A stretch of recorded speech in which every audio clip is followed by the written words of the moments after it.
എന്നെ ഈ പ്രാർത്ഥനാ സംഗമം ക്ഷണിച്ചതിനായി നന്ദി. ഒരു വാക്ക് പ്രാർത്ഥിക്കും. അളകൂടാതെ ഞങ്ങളെ സ്നേഹിക്കുന്ന നല്ല പിതാവേ, നിന്റെ പോർക്കളത്തിൽ നീ ഞങ്ങളെ പടയാളികളായി ചേർത്തതിനായി സ്തോത്രം. നിന്റെ വചനം കേൾക്കുന്നവരായി മാത്രമല്ല, നിന്റെ വചനം അനുസരിക്കുന്നവരായി ഞങ്ങളെ നീ തീർക്കണമേ. ഹൃദയങ്ങളോട് നീ ഹൃദ്യമായി ഇടപെടണമേ. ദൈവശബ്ദം അവിടെ ഹൃദയങ്ങളെ രൂപാന്തരപ്പെടുത്തണമേ. സുവിശേഷ വേലയ്ക്ക് ഒരു കാലഘട്ടത്തിൽ സമർപ്പിച്ചവർ, പ്രവർത്തിച്ചവർ, മങ്ങിയിരിക്കുന്നവർ തിരികെ അഗ്നിയുടെ ചാരം മാറ്റി ജ്വലിക്കുന്നവരാക്കി തീർക്കണമേ. പുതിയ വേലസ്ഥലങ്ങൾ ദൈവത്തിൽ നിന്നും വിഷൻ പ്രാപിച്ച് കടന്നു പോകുവാനുള്ള ധൈര്യവും അനുസരണവും കൊടുക്കണമേ. ഈ പ്രാർത്ഥനാ ടീമിനെ നീ അനുഗ്രഹിക്കണം. എല്ലാ നിലകളിലും ജനം വളർന്നു വരുവാൻ സമുദ്രം വെള്ളം കൊണ്ട് നിറഞ്ഞിരിക്കുന്നത് പോലെ സർവഭൂമിയും യഹോവയുടെ പരിജ്ഞാനത്താൽ നിറഞ്ഞു വരുവാൻ അങ്ങിടയാക്കണമേ എന്ന് പ്രാർത്ഥിക്കുന്നു. അനുഗ്രഹിക്കണം. യേശുവിന്റെ നാമത്തിൽ തന്നെ പിതാവേ, ആമേൻ. ഹല്ലേലൂയ. എനിക്ക് ധാരാളം സമയം തന്നതിൽ വളരെ സന്തോഷം.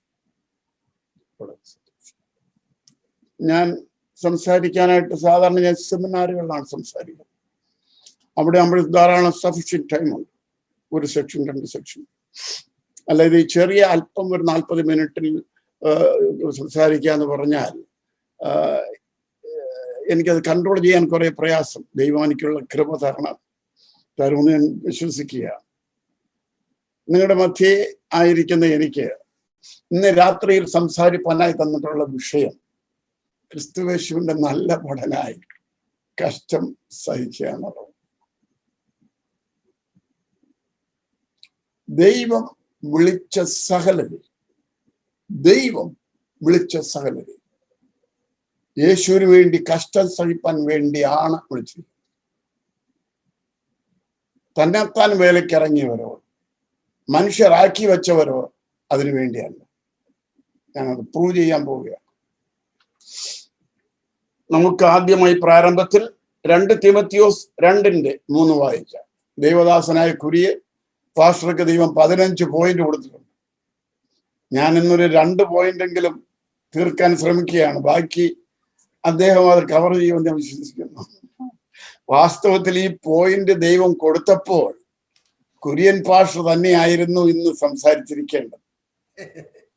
മെസ്സേജ് കിട്ടിയ ആൾ വേണം സംസാരിക്കാൻ. ശരി, ഇതൊരവസരമായിട്ട് ഞാൻ കരുതുന്നു. ദൈവം അനുവദിച്ചാൽ നീണ്ട മണിക്കൂറുകൾ, നീണ്ട സമയങ്ങൾ ദൈവശബ്ദം കേൾപ്പാനും ഒരുമിച്ച് ഈ പോർക്കളത്തിൽ യേശുവിന്റെ നാമത്തെ ഉയർത്തുവാനും ദൈവം നമ്മെ സഹായിക്കും എന്ന് ഞാൻ വിശ്വസിക്കുന്നു. ഒരാൾക്ക് വായിക്കാം.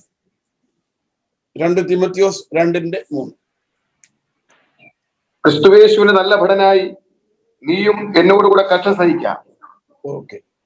ക്രിസ്തുയേശുവിന്റെ നല്ല ഭടനായി നീയും എന്നോടുകൂടെ കഷ്ടം സഹിക്കാം. ഏത് കാലഘട്ടത്തും ഏത് കാലയളവിലും സത്യ പോരാളികളായി ജീവിക്കുന്നവർ കഷ്ടം അനുഭവിക്കേണ്ടി വരും. ദൈവത്തിന്റെ തിരുഹൃദയത്തിന്റെ പ്ലാൻ എല്ലായിടത്തും സുവിശേഷം പരക്കപ്പെടണം. ഇത് ദൈവത്തിന്റെ ഹാർട്ടാണ്. യോഹന്നാൻ 3-ാം അധ്യായം 17-ാം വചനം ആർക്കെങ്കിലും ബൈബിൾ നോക്കാതെ പറയാമോ? യോഹന്നാൻ 3:17 ബൈബിൾ നോക്കാതെ പറയാമോ?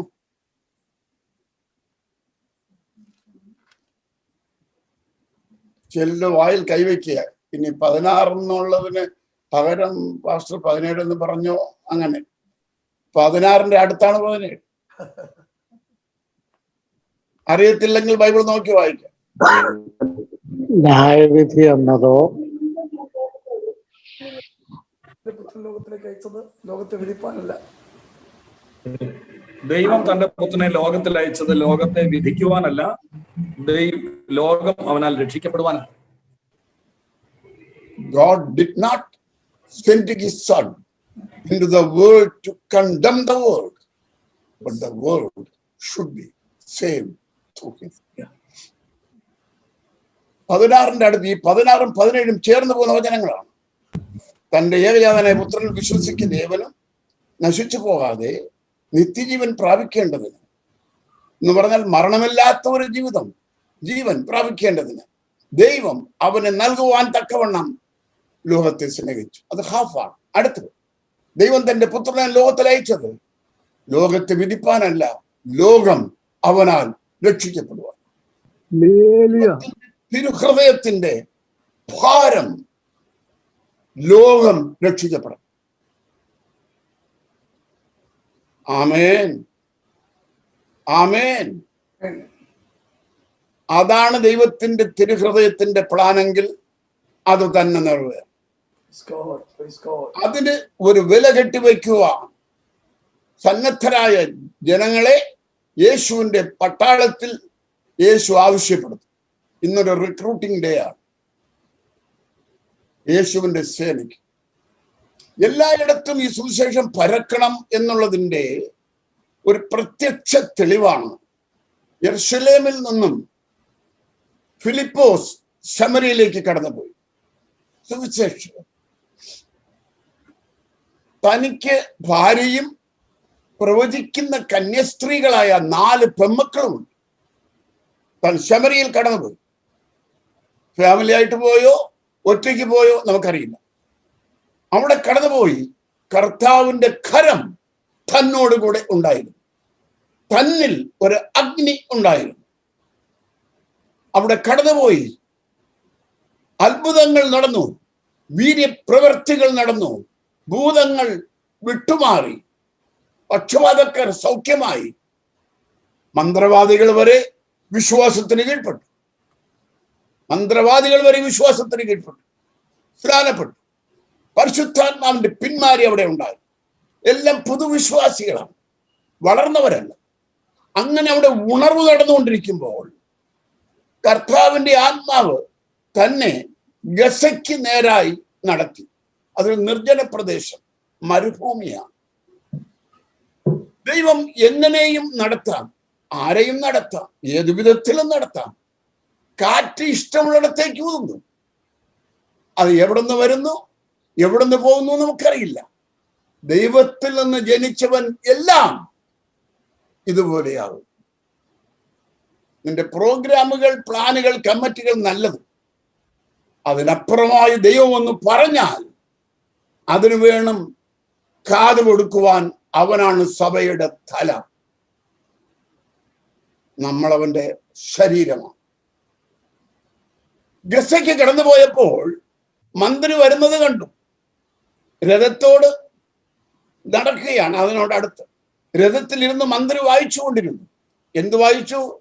യെശയ്യാ 53. ഫിലിപ്പോസ് ചോദിച്ചു, ഇതിന്റെ അർത്ഥം മനസ്സിലാകുന്നുണ്ടോ? അർത്ഥം ഒരാൾ ഒന്ന് തെളിയിച്ച് തരാതിരുന്നാൽ എങ്ങനെ മനസ്സിലാകും? രഥത്തിൽ കയറിയിരിക്കാൻ പറഞ്ഞു. സത്യ സുവിശേഷം, യേശുവിന്റെ ക്രൂശീകരണം, ഇതെല്ലാം പറഞ്ഞ കൂട്ടത്തിൽ വിശ്വസിക്കുന്നവർ സ്നാനമേൽക്കണം എന്ന് സത്യവും പറഞ്ഞു. അങ്ങനെ പോകുമ്പോൾ അവർ വെള്ളമുള്ള ഒരു സ്ഥലത്തെത്തി. ഇതാ വെള്ളം, സ്നാനമെടുക്കുവാൻ എന്താണ് തടസ്സമെന്ന് ചോദിച്ചു. ഇരുവരും വെള്ളത്തിൽ ഇറങ്ങി. സ്നാനം കഴിഞ്ഞു, ഇരുവരും വെള്ളത്തിൽ നിന്ന് പൊങ്ങി. ഇത് എല്ലാ പ്രാസംഗികരും കത്തോലിക്കയിൽ നിന്നോ CSIയിൽ നിന്നോ മർത്തോമയിൽ നിന്നോ വരുന്നവർക്ക് മുങ്ങി സ്നാനമാണ് ശരി എന്ന് സമർത്ഥിക്കാൻ ഇതുപോലെ പറ്റിയ ഒരു റെഫറൻസ് ഉണ്ട്. ഇത് പറഞ്ഞിട്ട് അവരങ്ങ് നിർത്തും. പക്ഷേ എഴുത്തുകാരനായ ലൂക്കോസ് അവിടെയല്ല നിർത്തുന്നത്. അതല്ല തൻ്റെ എഴുത്തിന്റെ മെയിൻ പോയിന്റ്. അതിനടുത്തതാണ് അതിന്റെ പോയിന്റ്. അപ്പോസ്തല പ്രവൃത്തി 8-ാം അധ്യായം ലാസ്റ്റ് 3 വചനങ്ങൾ നല്ല സ്ഫുടമായി പറഞ്ഞാൽ ഉടനെ വായിക്കുന്ന ഒരാളുടെ അടുത്ത് വായിക്കാം. ബിൽസൺ ബ്രദർ വായിക്കും. സ്തോത്രം. അങ്ങനെ അവൻ തേർ നിർത്തുവാൻ കൽപ്പിച്ചു. ഫിലിപ്പോസും ഷണ്ണനും ഇരുവരും വെള്ളത്തിൽ ഇറങ്ങി അവൻ അവന് സ്നാനം കഴിപ്പിച്ചു. വെള്ളത്തിൽ നിന്ന് കയറിയപ്പോൾ കർത്താവിന്റെ ആത്മാവ് ഫിലിപ്പോസിനെ എടുത്തുകൊണ്ടുപോയി. ഷണ്ണൻ അവനെ പിന്നെ കണ്ടില്ല. അവൻ സന്തോഷിച്ചുകൊണ്ട് തന്റെ വഴിക്ക് പോയി. ഫിലിപ്പോസിനെ പിന്നെ അസ്തോദിൽ കണ്ടു. അവൻ സഞ്ചരിച്ചു. ഇപ്പോ പരിശുദ്ധാത്മാവ് ഫിലിപ്പോസിനെ എടുത്തുകൊണ്ടുപോയി. ഫിലിപ്പോസ് പോകണമെന്ന് വിചാരിച്ചിരുന്നുവെങ്കിൽ 3 ചോയ്സ് തനിക്കുണ്ടായിരുന്നു. ഒന്ന്, ഭാര്യയും പ്രവചിക്കുന്ന പെൺമക്കൾ, കന്യാസ്ത്രീകളായ പെൺമക്കളുമായ ഭവനത്തിലേക്ക് പോകുമായിരുന്നു.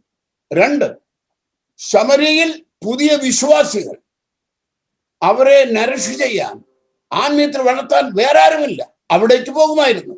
3, ആത്മീയത്തിൽ വളരാൻ യെരുശലേമിലേക്ക് പോകുമായിരുന്നു. ഇത് തന്റെ ചോയ്സ് അല്ലായിരുന്നു, പരിശുദ്ധാത്മാവിന്റെ ചോയ്സ്.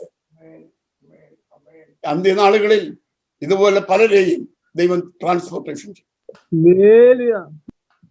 ദൈവം ട്രാൻസ്പോർട്ടേഷൻ ചെയ്യും. ആമേൻ. ശുശ്രൂഷകരായിരിക്കുന്നവരുടെ ഭാര്യമാർ ഇത് നല്ല അറിവുണ്ടായിരിക്കണം. ഫിലിപ്പോസിന്റെ ഭാര്യയ്ക്ക് നല്ല അറിവുണ്ടായിരുന്നു. ആമേൻ.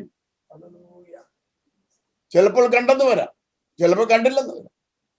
ആമേൻ.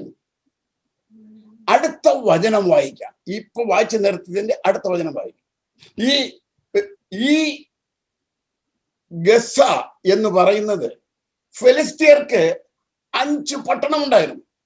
ഗസ, ഗത്ത്, എക്രോൺ, അസ്കലോൺ, അസ്തോദ്. ഇത് 5ഉം അവരുടെ പട്ടണങ്ങളാണ്. ഈ പട്ടണങ്ങളിൽ എല്ലാം മതിലുകൾ ഉണ്ടായിരുന്നു. ഇവരെല്ലാം മിലിറ്റന്റ് ആൾക്കാരാണ്.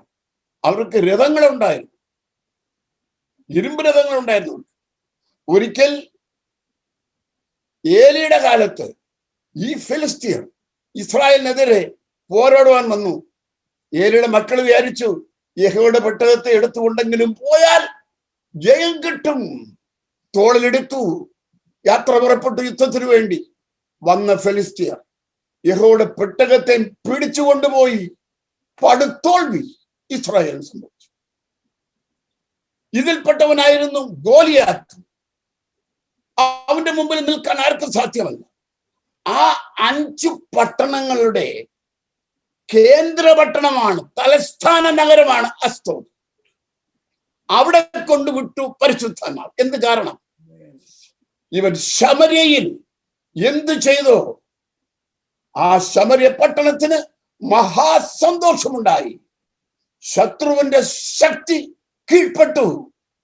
ഇവൻ ഈ ഫെലിസ്തീയരുടെ പട്ടണങ്ങളിൽ പ്രവർത്തിക്കാൻ ഇവനെ കൊണ്ട് സാധിക്കും എന്ന് സ്വർഗം മനസ്സിലാക്കി. അവന് ടിക് മരച്ചു, തൂക്കിയെടുത്തോണ്ട് പോവുകയാണ്. നീ അല്പത്തിൽ വിശ്വസ്തനെങ്കിൽ ദൈവം നിന്നെ അധികത്തിന് വിചാരകനാണ്. അല്പത്തിന് വിശ്വസ്തനെങ്കിൽ അധികത്തിന് നിന്നെ വിചാരകനാണ്. ആമേൻ.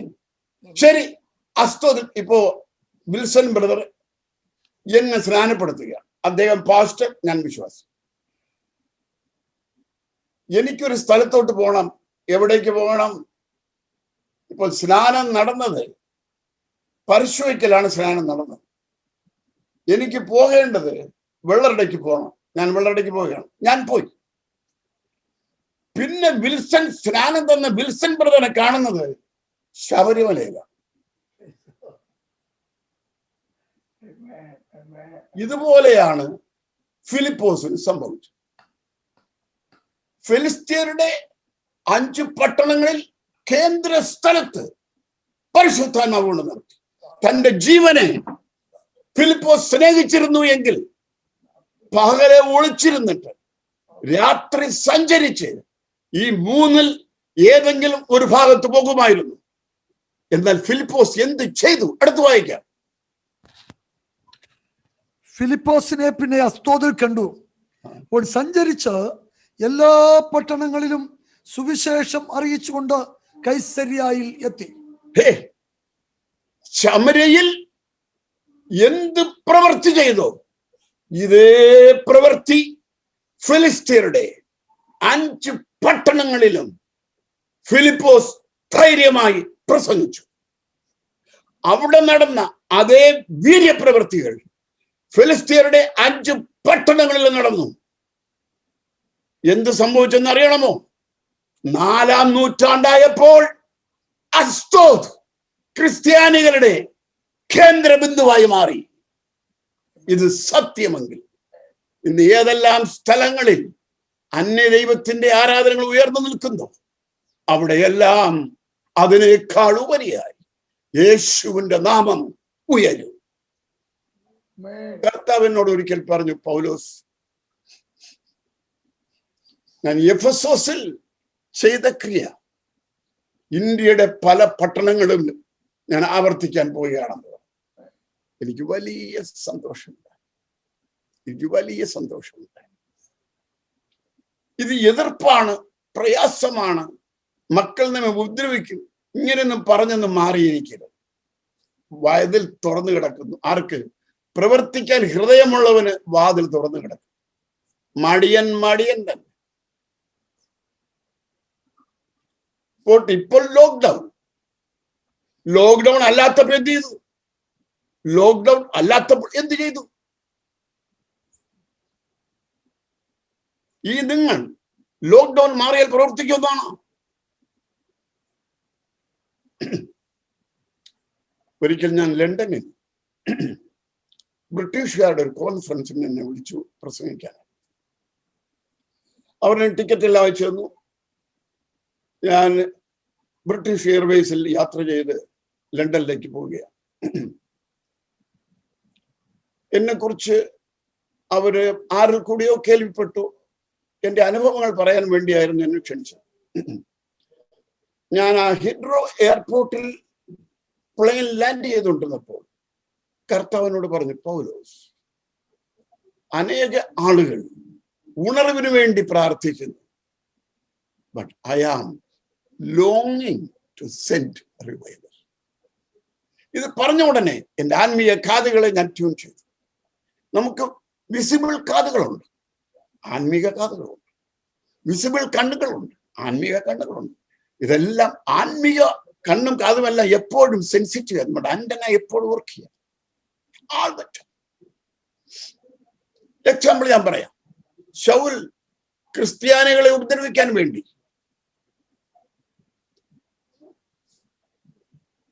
ഡമസ്കോസിലേക്ക് യാത്ര ചെയ്തു. യേശു പ്രത്യക്ഷപ്പെട്ടു, സംസാരിച്ചു. തന്റെ കണ്ണിന്റെ കാഴ്ച നഷ്ടപ്പെട്ടു. അബ്സല്യൂട്ട്ലി. കാരണം എന്ത്? മറ്റുള്ളവർ കൈതാങ്ങൽ കൊടുത്ത് നടത്തുന്ന നിലയിൽ താൻ ഡമസ്കോസിൽ പ്രാർത്ഥിച്ചുകൊണ്ടിരുന്നപ്പോൾ അനന്യാസ് എന്ന ഒരു മനുഷ്യൻ കാഴ്ച ലഭിക്കേണ്ടതിന് തന്റെ മേൽ കൈകൾ വെച്ച് പ്രാർത്ഥിക്കുന്നത് കണ്ടു. എങ്ങനെ കണ്ടു? കാഴ്ച നഷ്ടപ്പെട്ടല്ലോ. പിന്നെ എങ്ങനെ കണ്ടു? ഈ കണ്ണുകൊണ്ടല്ല, ആത്മീയ കണ്ണുകൊണ്ട്. നമ്മുടെ ആത്മീക കണ്ണുകളും കാതുകളും സർവസമയവും നീ നടന്നാലും, കാറിൽ പോയാലും, എവിടെ എന്ത് ചെയ്യാൻ പോയാലും എപ്പോഴും സെൻസിറ്റീവ് ആയിരിക്കും. ദൈവം എന്ത് പറയുന്നോ അത് കേൾക്കാൻ നീ തയ്യാറാണ്. Price the Lord. എന്നോട് കർത്താവ് പറഞ്ഞു, ഉണർവിന് വേണ്ടി അനേകർ പ്രാർത്ഥിക്കുന്നു. ഞാൻ ഉണർവയക്കാൻ വെമ്പൽ കൊള്ളുന്നു, വിത്ത് എ കണ്ടീഷൻ.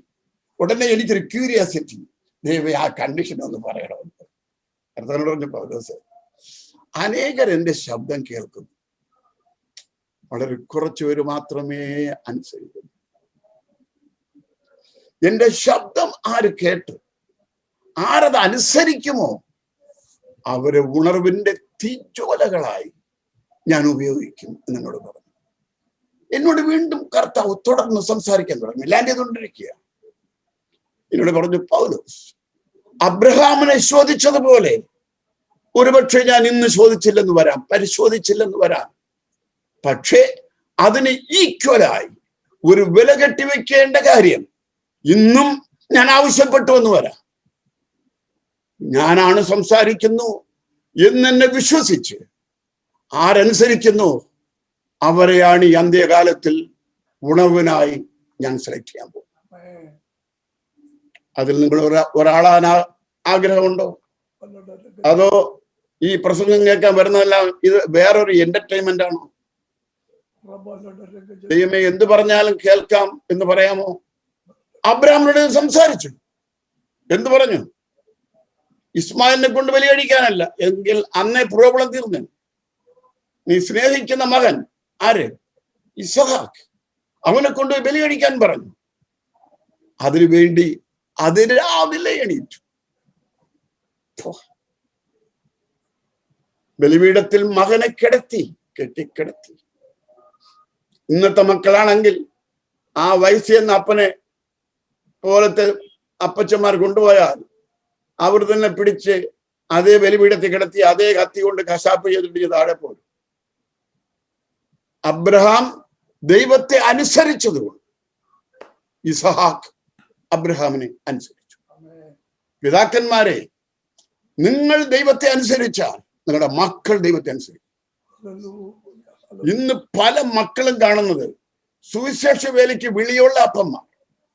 സൺഡേ സ്കൂളിൽ പഠിച്ചപ്പോൾ, VBS പോയപ്പോൾ, കാത്തിരിപ്പത്തിന് പോയപ്പോൾ പലരും കൂടെ ദൈവം സുവിശേഷ വേലയ്ക്ക് വിളിയെന്ന് പറഞ്ഞവര് സ്ഥലം വിട്ട് പണം സമ്പാദിക്കാൻ വേണ്ടി ലണ്ടനിലും കാനഡയിലും അമേരിക്കയിലും ഓസ്ട്രേലിയയിലും കിടക്കുക. ഇവിടെ വന്ന് സെറ്റാവിട്ടാൽ അവർ പ്രതീക്ഷിക്കുന്ന സുഖം കിട്ടാവിട്ടാൽ ന്യൂസിലാൻഡിലോട്ട് പോകും. ഇവിടെയൊക്കെ ഞാൻ പോകുമ്പോൾ വേലയ്ക്ക് വിളിയുള്ള നിറയെ പേർ അവിടെ കിടന്ന് കറങ്ങുന്നത് കാണാം. എയർപോർട്ടിൽ, വാൾമാർട്ടിൽ, കെമാർട്ടിൽ, കാസ്കോയിൽ. ദൈവത്തിന്റെ വിളി നിനക്കുണ്ടായാൽ ചോദ്യം ചെയ്യാതെ, നാളെ എന്താകും എന്ന് ചിന്തിക്കാതെ ദൈവത്തെ അനുസരിക്കാൻ മനസ്സുള്ളവരവനായിരിക്കണം. ഒരു ക്രിസ്തയേശുവിന്റെ ഭടൻ ഉണ്ടായിരിക്കേണ്ട ആദ്യത്തെ യോഗ്യത അനുസരണം. കമാൻഡർ എന്തു പറയുന്നു അനുസരിക്കും. അനുസരിക്കുന്നില്ലെങ്കിൽ കമാൻഡർക്ക് ഷൂട്ട് ചെയ്യാൻ അധികാരമുണ്ട്. നമ്മളത് മനസ്സിലാക്കും. വേറെ ആളില്ലാഞ്ഞിട്ടല്ല, നമ്മെ കൊണ്ട് സാധിക്കും എന്ന് നമ്മെ ഡിപ്പെൻഡ് ചെയ്ത് നമ്മുടെ കയ്യിൽ തരികയാണ്. അനുസരിക്കാൻ ഏതെങ്കിലും ഭാഗത്തിൽ അനുസരണക്കേട് കാണിച്ചിട്ടുണ്ടെങ്കിൽ ഓർക്കണം, മടങ്ങിപ്പോകണം. എത്ര വർഷം വീണാക്കിയോ അത്രയും വർഷത്തെ ചേർത്ത് നീ അധ്വാനിക്കാൻ കിടന്നു. ഇത് ചുമ്മാ കളിയല്ലേ? ആമേൻ. എനിക്ക് കുര്യൻ സാർ ആരാണെന്ന് എനിക്ക് അറിയത്തേയില്ല. എനിക്ക് വിൽസൺ ബ്രദറിനെ അറിയാവും. ഞാനോർത്ത് വിൽസൺ ബ്രദറിന്റെ ഏതോ പ്രോഗ്രാമിനായി എന്നെ വിളിക്കുന്നത് വിചാരിച്ചു. ഒടുക്കമാ മനസ്സിലായത് ഇത് വേറെ പലരും ചേർന്നുള്ള ഒരു ഐക്യമായിട്ടുള്ളതാണ്. നമ്മൾ ദൈവശബ്ദം കേൾക്കുന്നവരായിട്ട് മാത്രമല്ല, ദൈവം എന്ത് സംസാരിച്ചാലും അത് ചെയ്യാം എന്ന മനസ്സുള്ളവരായി നമ്മൾ മാറും. ഞാൻ ഹൈസ്കൂളിൽ ഒരു വിദ്യാർത്ഥിയായി പഠിച്ചുകൊണ്ടിരുന്ന കാലം ഒരു ടീനേജ് ബോയ് ആയിരുന്നു. ദൈവത്തിന്റെ വിളി ഞങ്ങൾ CSI ചർച്ച് ബാക്ക്ഗ്രൗണ്ടാണ്. എൻ്റെ അപ്പൻ അവിടുത്തെ ചർച്ചിന്റെ കാറ്റഗിസ്റ്റ് ആയിരുന്നു. ഞങ്ങൾ 5 മക്കളാണ്. മൂത്ത പൈതൽ 12ാമത്തെ വയസ്സിൽ പെട്ടെന്ന് മരിച്ചു. അന്ന് തന്നെ 2ാമത്തെ പൈതൽ 8 വയസ്സ്, അത് മരിച്ചു. കുറെ കഴിഞ്ഞപ്പോൾ 3ാമത്തെ പൈതൽ 6 വയസ്സ്, അത് മരിച്ചു. അടുത്തെന്റെ ജ്യേഷ്ഠൻ 5ാമത്. വീട് വിട്ട് മറ്റൊരിടത്ത് പോയി കിടക്കാൻ പപ്പ ഞങ്ങളെ അനുവദിച്ചിരുന്നു. പപ്പ ഉറങ്ങാൻ പോകുന്നതിന് മുമ്പ് ഞങ്ങളെ കണ്ടിട്ടേ ഉറങ്ങാൻ പോകും. അല്ലെങ്കിൽ പപ്പ രാത്രി ഏങ്ങി കരി മരിച്ച പിള്ളേരുടെ അവിടെ മുഖത്തെ ചിന്തിച്ചു. ഇങ്ങനെ ജീവിച്ചു വരുന്ന കാലഘട്ടത്തിലാണ് ഒരു പ്രായമുള്ള അമ്മച്ചിയിൽ കൂടെ ദൈവം, പൗലോസേ, നീ പല കാര്യങ്ങൾ ചിന്തിക്കുന്നു. അന്ന് എനിക്കുണ്ടായിരുന്ന ചിന്ത, പഠിച്ചതിന് ശേഷം നല്ല ഒരു കാറ് മേടിക്കണം. അംബാസഡർ കാറൊന്നുമില്ല, അതിന്റെ പ്രീവിയസ് വേർഷൻ ലാൻഡ് മാസ്റ്റർ എന്ന് പറയും. ഇന്നത്തവർക്ക് അത് അറിയില്ല.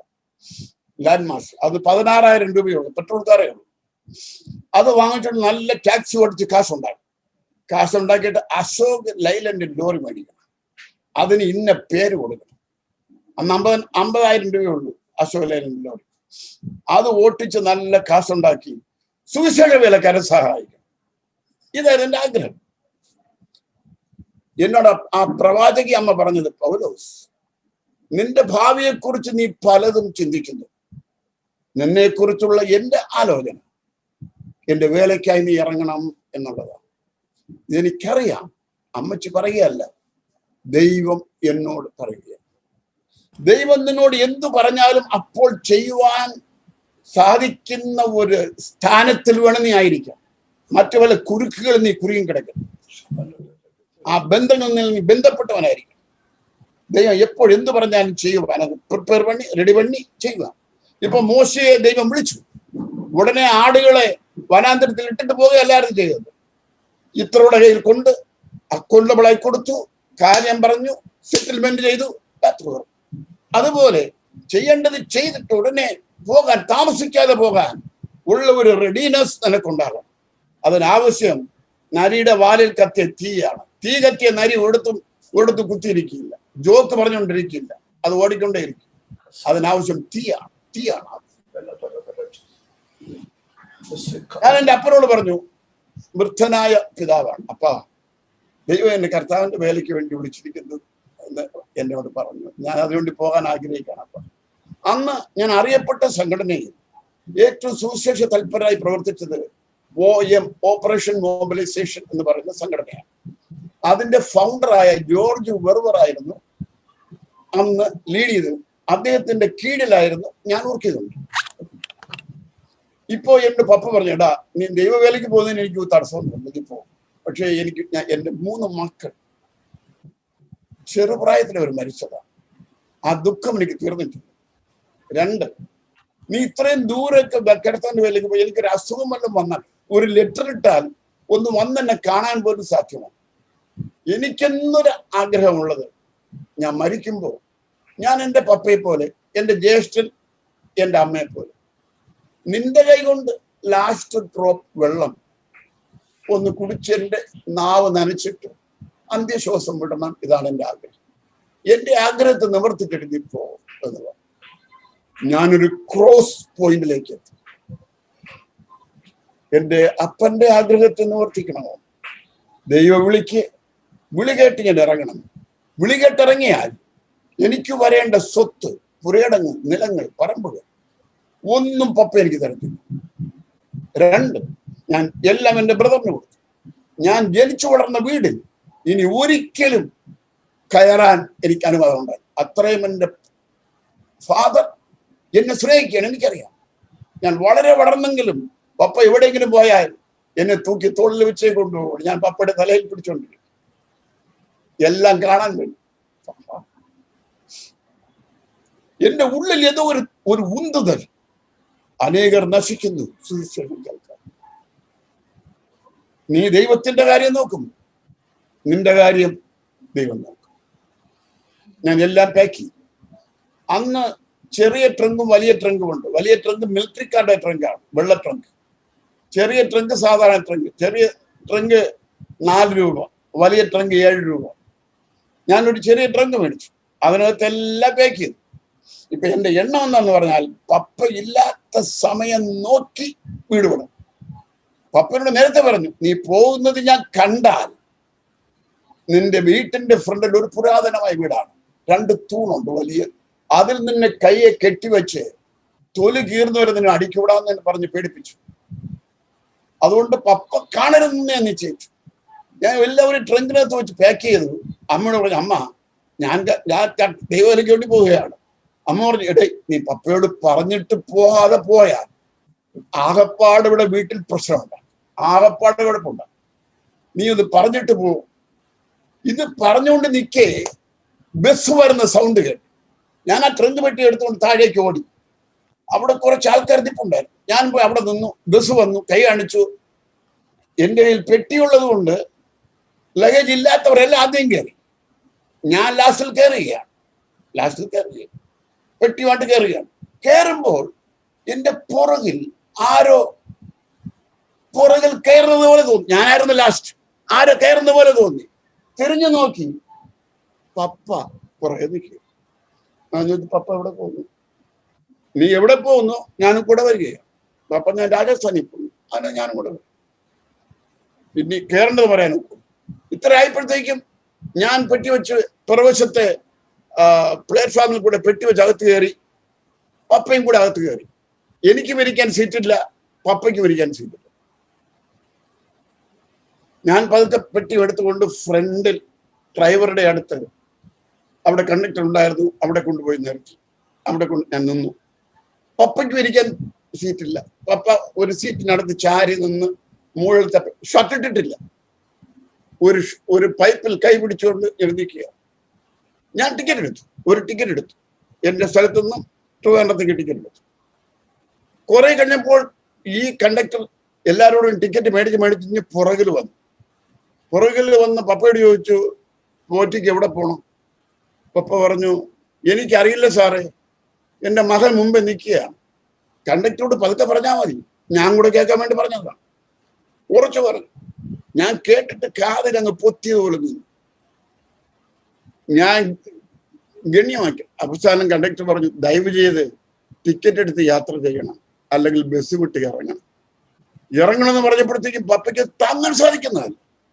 അതെങ്ങനെ ഇറങ്ങാൻ പറയാൻ? കണ്ടക്ടറോട് ഇച്ചിരി സൗണ്ട് മാറ്റി സംസാരിച്ചു. ഇത് കേട്ടത് കണ്ടക്ടർ ഒരൊറ്റ ബെല്ലടി. ഒരു ബെല്ലടി എന്തിനെ? ബസ് നിർത്താൻ. ഇന്നത്തെ ബസ്സെല്ലാം പവർ ബ്രേക്കാണ്. അന്നത്തത് ഓയിൽ ബ്രേക്ക്. കയറി നിന്നും ചവിട്ടിയാൽ പോലും വണ്ടി നീക്കത്തില്ല. അത് ഇറക്കമാക്കി വെക്കൊണ്ടിരിക്കുകയാണ്. ഡ്രൈവർ വണ്ടിയെ ചവിട്ടി ഒരൊറ്റ നിർത്തിയത് ഒരു ബ്രേക്കിന്റെ ഒരു ഉരസൽ കേട്ടു, സൗണ്ട് കേട്ടു. പപ്പയോട് ചോദിച്ചു, ഇറങ്ങത്തില്ലെന്ന് ചോദിച്ചു. ഇറങ്ങത്തില്ലെന്ന് പറഞ്ഞു. അന്ന് ഈ താർപ്പായി ചുരുട്ടി മേലെ വെച്ച് കെട്ടിട്ടിരിക്കുക. ഞാൻ ഫ്രണ്ടിൽ നിന്നുകൊണ്ട് ഇതെല്ലാം കാണുകയാണ്. പപ്പയുടെ കൈവിരലിനെ ഒന്നൊന്നായി തുറന്ന് പുറവശത്തെ ഡോറ് വഴി ഒരൊറ്റ തള്ളു. മെറ്റൽ റോഡ് ഉരുണ്ട് ആ റോട്ടിൽ പോയി കിടന്നുകൊണ്ട് എന്നെ ഞാൻ നോക്കുക.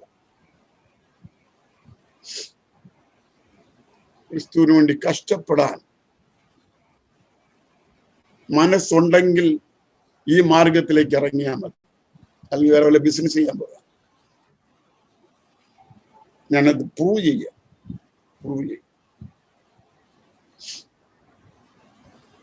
എന്റെ ചിന്ത, പപ്പ മുറിഞ്ഞു കാണുന്നു. ചോരയോടെ വീട്ടിൽ പോയി ചേരും. നടക്കാൻ ബലമില്ല. ഇനി എന്റെ ജീവിതത്തിൽ കാണുന്നു. ആരോ പറയുന്നത് പോലെ പൗലോസ് എന്നേക്കാളധികം അപ്പനെയോ അമ്മയെയോ മകനെയോ മകളെയോ സഹോദരനെയോ സഹോദരിയെയോ സ്വന്തം ജീവനെയോ സ്നേഹിക്കുന്നവൻ എന്റെ ശിഷ്യനായിട്ട് മനസ്സിലാക്കും. നിന്റെ പപ്പ മരിക്കുന്നതിന് മുമ്പ് ഞാൻ നിന്നെ മടക്കി കൊണ്ടുവരും പൗലോസ്. നിന്റെ പപ്പയെ കാണാൻ ഞാൻ നിനക്ക് അനുവാദം തരും. ആ ദൈവത്തിന്റെ വാക്തത്വങ്ങളെ മാത്രം നമ്പി എന്റെ യാത്ര ആരംഭിച്ചു. എന്റെ മിഷണറി ചലഞ്ച് ആരംഭിച്ചു.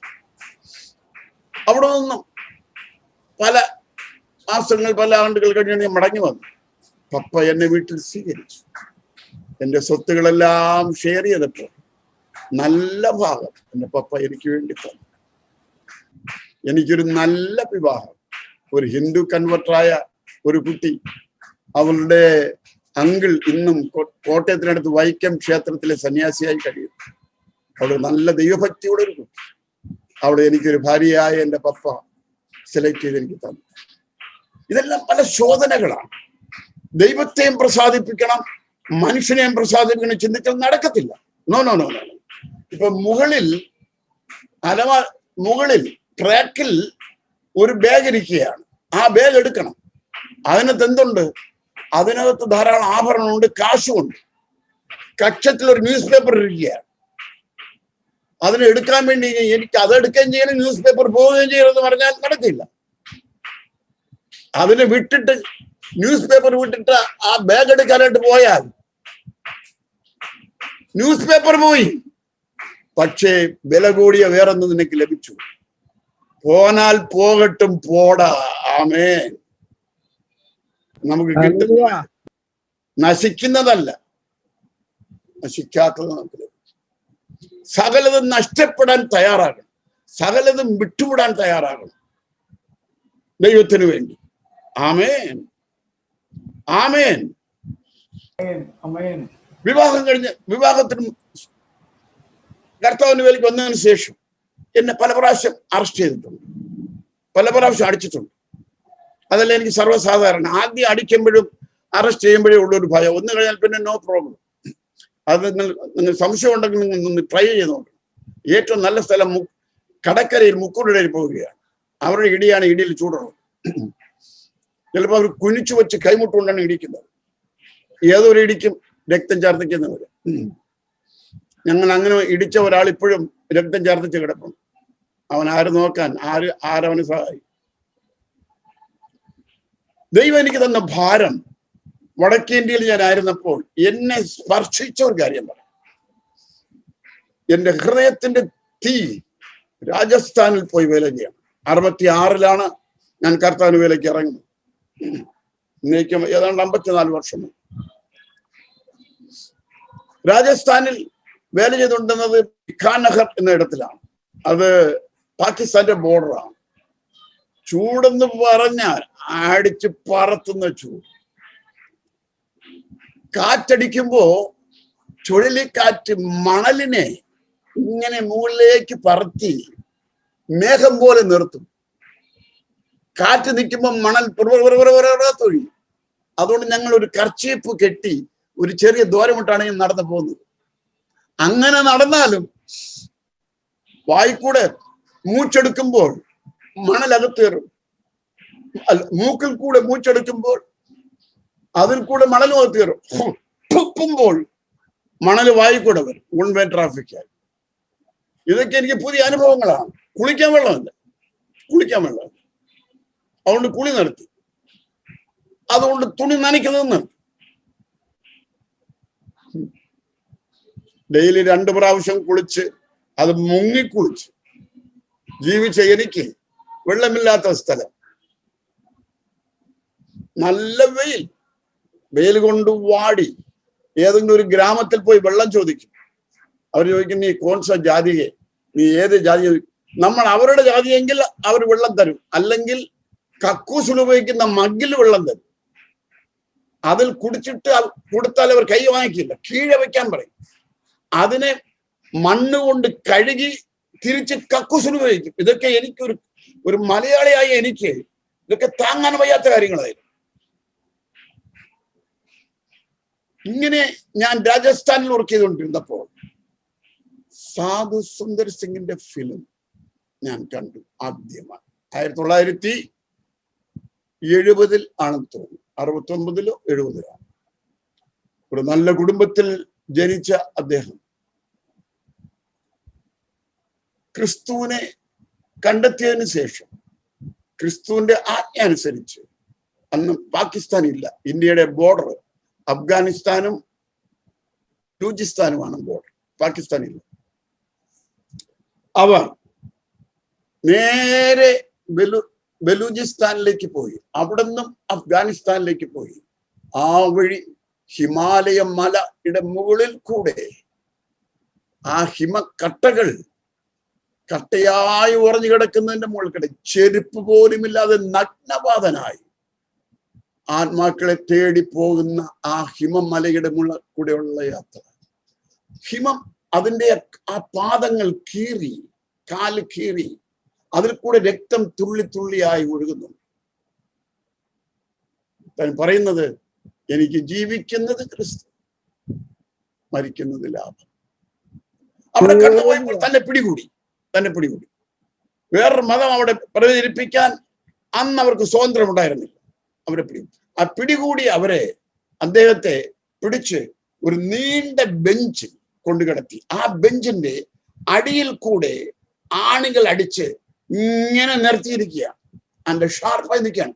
തന്റെ വസ്ത്രമെല്ലാം ഊരിയിട്ട് ഒരു ചെറിയ അണ്ടർവെയർ മാത്രം ഇട്ടുകൊണ്ട് നേരെ മലർത്തി കിടത്തി. 2 കൈയിലും കയറുകൾ കെട്ടി, 2 കുറ്റിയടിച്ച് അതിൽ തന്റെ കൈകളെ കെട്ടി, 2 കാലിലും കയർ കെട്ടി കുറ്റിയടിച്ച് അതിലേക്ക് തന്നെ മലർത്തി കിടത്തിയിരിക്കുക. തന്റെ ശരീരത്തിലെ പല ഞരമ്പുകളെയും അവർ അറുത്തു മുറിച്ചു. രക്തത്തെ ഉറിഞ്ചിയെടുക്കുന്ന അട്ടകളെ കൊണ്ടുവന്ന് അതിൽ കടുപ്പിച്ചു. അത് കടിക്കുക.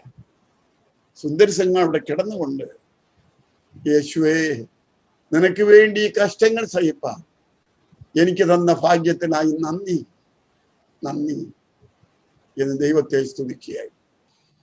ഉപദ്രവിച്ചവരെല്ലാം വിട്ടുപോയി. രാത്രിയായി. 2 ദൂതന്മാർ കടന്നു വന്നു. ഒരു ദൂതൻ കയ്യിലെ 2 കെട്ടുകളെയും അൺടൈറ്റ് ചെയ്തു. മറ്റൊരു ദൂതൻ തല മുതൽ കാലുവരെയും തടകി. എല്ലാ വ്രണങ്ങളും കരിഞ്ഞ് സുഖമായി. പിറ്റേന്ന് രാവിലെ അടുത്ത ഗ്രാമത്തിലേക്ക് യേശുവിനെ പറ്റി പറയാൻ പോവുകയാണ്. തന്നെ പിടിച്ച് പൊട്ടക്കിണറിലേക്ക് ഇടുന്നു. യാക്കുമൃഗത്തിന്റെ പച്ചത്തോലിൽ തന്നെ കെട്ടി തുന്നി വെയിലെറിയുന്നു. അത് ചുരുങ്ങുമ്പോൾ ചാകാൻ. തന്നെ കുരിച്ചു നിർത്തി മാർക്കറ്റിൽ വെച്ച് ചമ്മട്ടി കൊണ്ട് ഭയങ്കരമായി അടിക്കുക. ഇതെല്ലാം കണ്ടപ്പോൾ പരിശുദ്ധാത്മാവിനോട് പറഞ്ഞു, പൗലോസ്, എന്റെ വേല ചെയ്യാൻ ആഗ്രഹിക്കുന്നവർ, കഷ്ടം സഹിപ്പാനും കൂടെ അവർക്ക് മനസ്സ് ഉണ്ടാകും. എന്നെ ആരാധിക്കുന്നവർ, എന്നോട് പ്രാർത്ഥിക്കുന്നവർ, എന്റെ നാമത്തിനു വേണ്ടി, സുവിശേഷത്തിനു വേണ്ടി കഷ്ടം സഹിപ്പാനും മരിക്കാനും അവർക്ക് സന്നദ്ധത ഉണ്ടാകും. മർക്കോസിന്റെ സുവിശേഷം 8-ാം അധ്യായം 34-35 വചനങ്ങൾ വായിക്കാം. മർക്കോസിന്റെ സുവിശേഷം 8-ാം അധ്യായം 34-35 വചനങ്ങൾ വായിക്കാം. പിന്നെ അവൻ പുരുഷാരത്തെയും ശിഷ്യന്മാരെയും അരികെ വിളിച്ചവരോട് പറഞ്ഞത്, ഒരുവൻ എന്നെ അനുഗമിപ്പാൻ ഇച്ഛിച്ചാൽ അവൻ തന്നെത്താൻ ത്യജിച്ച് തന്റെ ക്രൂശ് എടുത്തുകൊണ്ട് എന്നെ അനുഗമിക്കട്ടെ. ആരെങ്കിലും തന്റെ ജീവൻ രക്ഷിപ്പാൻ ഇച്ഛിച്ചാൽ അതിനെ കളയും. ആരെങ്കിലും തന്നെ എന്റെയും സുവിശേഷത്തിന്റെയും നിമിത്തം തന്റെ ജീവനെ കളഞ്ഞാൽ അതിനെ രക്ഷിക്കും. അന്ന് അനുഗമിച്ചവരോട് യേശു എന്തു പറഞ്ഞു? ഇന്ന് അനുഗമിക്കുന്നവരോടും ഇത് തന്നെയാണ് യേശു പറയുന്നത്. എന്റെയും സുവിശേഷത്തിന്റെ നിമിത്തം ജീവനെ ആര് കളയുന്നു, അവർ നിത്യജീവനെ കണ്ടെത്തും എന്ന് യേശു പറഞ്ഞു. ആമേൻ. ഈ കാഴ്ച കണ്ടപ്പോൾ ഞാൻ കുനിഞ്ഞിരുന്ന് കരഞ്ഞു. ദൈവമേ, കേരളക്കാരായ എന്റെ സഹോദരന്മാർക്ക് ഇതുപോലത്തെ പടങ്ങൾ കാണിച്ച് സുവിശേഷ വേലയിൽ കഷ്ടം സഹിക്കുന്നതിനെ കുറിച്ച് അവരെ ബോധവൽക്കരിക്കാൻ കൃപ തരണമേ. എനിക്കൊരു പ്രൊജക്ടർ തരണമേ. ഇതാണ് പ്രാർത്ഥന. പ്രാർത്ഥന കഴിഞ്ഞു. രാജസ്ഥാൻ കഴിഞ്ഞാൽ നേരെ ബീഹാറിൽ പോയി ശുശ്രൂഷ പല ഇടങ്ങളിൽ ശുശ്രൂഷിച്ചുകൊണ്ടിരുന്നു. എന്റെ മാരേജിനെ പറ്റി ഞാൻ ചിന്തിക്കാൻ തുടങ്ങി. അന്ന് എനിക്ക് 25 വയസ്സ്.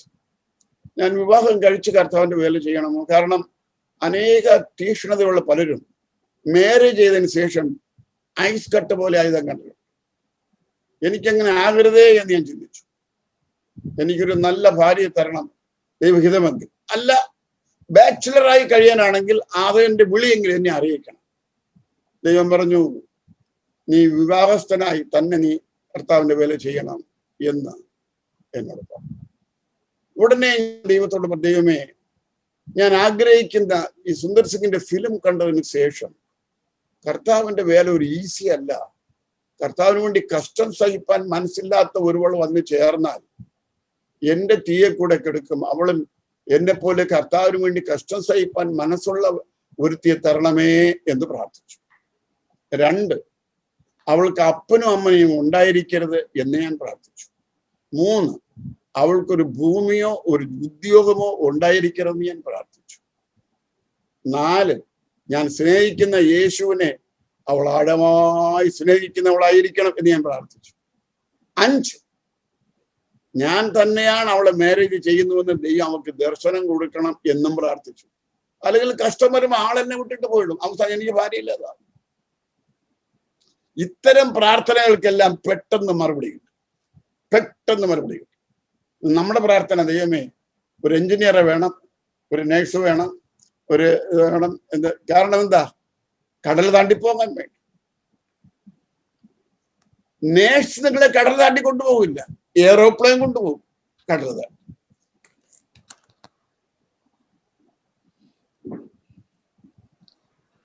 എന്റെ ജ്യേഷ്ഠൻ എന്നോട്, ഞാനപ്പോൾ നേപ്പാളിൽ കാത്മാണ്ഡുവിൽ വർക്ക് ചെയ്യുക, മിഷണറിയായി വർക്ക് ചെയ്യുക. എന്നോട് പറഞ്ഞു, പൗലോസ്, എന്റെ സഭയിൽ ഒരു നല്ലൊരു പെൺകുട്ടി വരും, നല്ല ആത്മഭാരമുള്ളവർ, പ്രാർത്ഥിക്കുന്നവർ, ദൈവഭയമുള്ളവർ, ഒരു ഹൈന്ദവ കൺവെർട്ടറാണ് അവൾ. അവളുടെ അങ്കിൾ വൈക്കം ക്ഷേത്രത്തിലെ സന്യാസിയാണ്. പക്ഷെ അവളുടെ കുടുംബത്തിൽ അവൾ മാത്രമേ രക്ഷിക്കപ്പെട്ടു. അവൾ ആരാധനയ്ക്ക് വരുമ്പോൾ അവളുടെ ആങ്ങന്മാര് സഭയ്ക്കകത്ത് വന്ന് കൈക്ക് പിടിച്ച് പുറത്ത് മുറ്റത്ത് കൊണ്ടിട്ട് വടി കൊണ്ട് അവളെ അടിക്കും. എന്നാലും അടുത്ത ആഴ്ച വരില്ല. ഇത്രയും ഉപദ്രവങ്ങൾ കൂടെ കടന്നുപോയി. ഇത് നമുക്ക് സാരമുള്ളവളല്ല, നല്ല കുട്ടിയാണെന്ന് ഞാൻ കാണാൻ വേണ്ടി വന്ന് പല കാര്യങ്ങളൊക്കെ അവളോട് സംസാരിക്കും. തനിയെ സംസാരിക്കുകയല്ല, ഇന്നത്തെ പോലെ എല്ലാം സംസാരിച്ച് തീർത്തിട്ട് ടാപ്പ് പണി സംസാരിച്ചതിനനുസരിച്ച് അവസാനം ഡിലീറ്റ് പണി വിടും. ഈ പരിപാടികളൊന്നും അന്നില്ല. അന്ന് നല്ല കാലം. വന്ന് നേരിട്ട് സംസാരിക്കാനായിട്ട് വന്ന് എന്റെ പപ്പ, എന്റെ ബ്രദർ, എന്റെ അമ്മ, ഞങ്ങൾ ഒരുമിച്ചിരുന്നു. അവളുടെ ചേട്ടൻ, അവളുടെ ആൾക്കാരെല്ലാം ഒരുമിച്ച് വന്നു. പല കാര്യങ്ങളും ഞങ്ങൾ സംസാരിച്ചപ്പോൾ അവൾക്ക് സ്വത്തുണ്ടെന്ന് പറഞ്ഞു. സ്വത്തുണ്ട്. എന്താ പറയുക, നല്ല കാര്യമല്ലേ? ഞാൻ പറഞ്ഞു, ആ സ്വത്തിനെ നീ കംപ്ലീറ്റ് വിട്ടുവിടാൻ, കൊടുക്കാൻ തയ്യാറാണ്. ആർക്കെങ്കിലും നിന്റെ സഹോദരങ്ങൾ കൊടുത്താൽ മനസ്സിലായി. അവൾക്ക് ദൈവരാജ്യമാണ് മുഖ്യം എന്നെനിക്ക് മനസ്സിലായി. അതുവരെ സുന്ദർ സിംഗിന്റെ ഫിലിം കാണുന്നത് വരെ എന്റെ ജീവിതത്തിൽ ഉണ്ടായിരുന്ന പല ആഗ്രഹങ്ങളിലും ഒന്ന് ഞാൻ തുറന്നു പറയാം, നിങ്ങളൊക്കെ പിള്ളേരല്ല. ഒന്ന്, എന്റെ കല്യാണം നല്ല കെങ്കേമമായിരിക്കും. ആ നാടുകളെല്ലാം ഞങ്ങൾ കല്യാണത്തിന് പോകുന്നത് വലിയ വലിയ വീടുകൾ കല്യാണത്തിന് പോകും. അവിടെ ഷെഡുകൾ കെട്ടി പട്ടുവിധാനം ചെയ്യും. പിന്നെ കുണ്ണിക്കാരുടെ മേളം വരുത്തും. 2, മൈക്ക് സെറ്റ് വയ്ക്കും, ഫോട്ടോ എടുക്കും, കാറിൽ യാത്ര ചെയ്ത് പോകുന്നതാണ് ഒരു ഗമ. ഇതൊക്കെ ചെയ്യും. ഇതെല്ലാം എന്റെ മനസ്സിലുണ്ടായിരുന്നു. എന്റെ കല്യാണവും നന്നായിട്ട് പപ്പയോട് പറഞ്ഞാൽ പപ്പ ചെയ്യും. പപ്പ ചെയ്യാനായിട്ട് പപ്പയ്ക്ക് ഇഷ്ടമാണ്. എന്നാൽ എന്റെ മനസ്സിൽ ഇത് ഒന്നും വേണ്ട, എല്ലാം ത്യജിക്കും, ഇതിനെ സുശേഷത്തിന് വേണ്ടി ചെലവ് ചെയ്യാം എന്ന് തീരുമാനിച്ചു. ശരി,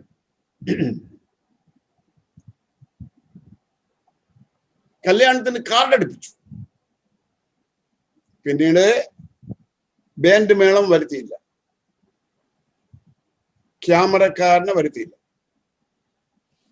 പിന്നെ പട്ടുവിധാനം ചെയ്തില്ല, മൈക്ക് സെറ്റ് വച്ചില്ല, ഇതൊന്നും ചെയ്തില്ല. കുറച്ചുപേർ ഈ കൊറോണ പോലെ കുറച്ചുപേരെ ക്ഷണിച്ചു. ഞാൻ കുവൈറ്റിൽ നിന്ന് വന്നപ്പോഴേ പെൺകുട്ടിക്ക് വേണ്ടിയുള്ള സാരിയൊക്കെ അവിടെ നിന്ന് മാച്ചു. എല്ലാം കാറിൽ പോകുന്നതിനും ക്യാൻസൽ ചെയ്തു. ഇച്ചിരി നേരത്തെ എണീറ്റ് നമുക്ക് നടക്കാം. അങ്ങനെ വന്നാൽ മതി. സ്വത്രം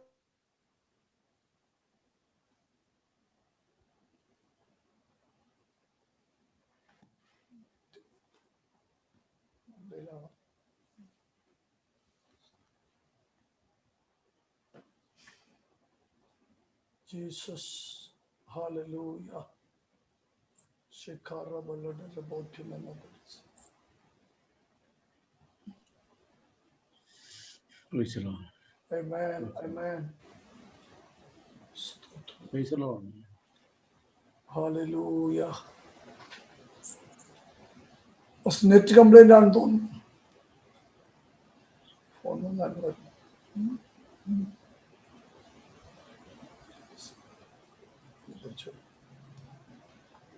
പ്രൈസ് ദി ലോർഡ്. നെറ്റിന്റെ കംപ്ലൈന്റ് ആണ്. റീജോയിന്റ് ആവും. സ്തോത്രം സ്തോത്രം സ്തോത്രം സ്തോത്രം സ്തോത്രം സ്തോത്രം സ്തോത്രം സ്തോത്രം സ്തോത്രം സ്തോത്രം സ്തോത്രം. അതെ,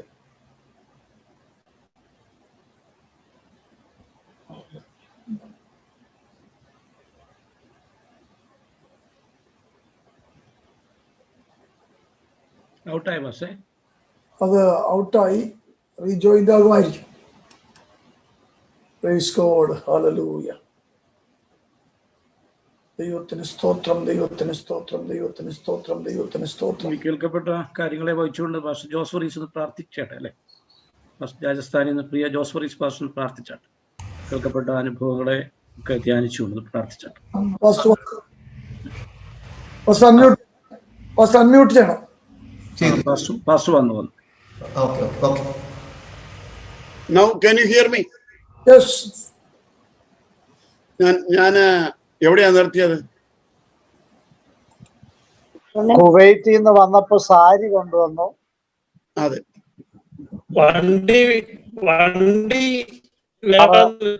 കല്യാണത്തിന് നടന്നു പോകാമെന്ന് പറഞ്ഞു. അവിടെ വരെയായി. കല്യാണത്തിന് നടന്നു പോകാവുന്നവരെയായി. നടന്നു പോകാവുന്നവര് വന്നാ മതിയല്ലോ. നടന്നു പോകാവുന്നവർ വന്നാ മതി. പിന്നെ ഫസ്റ്റ് നെറ്റ് കംപ്ലൈന്റ് ആണ്. Jesus Jesus Jesus Jesus.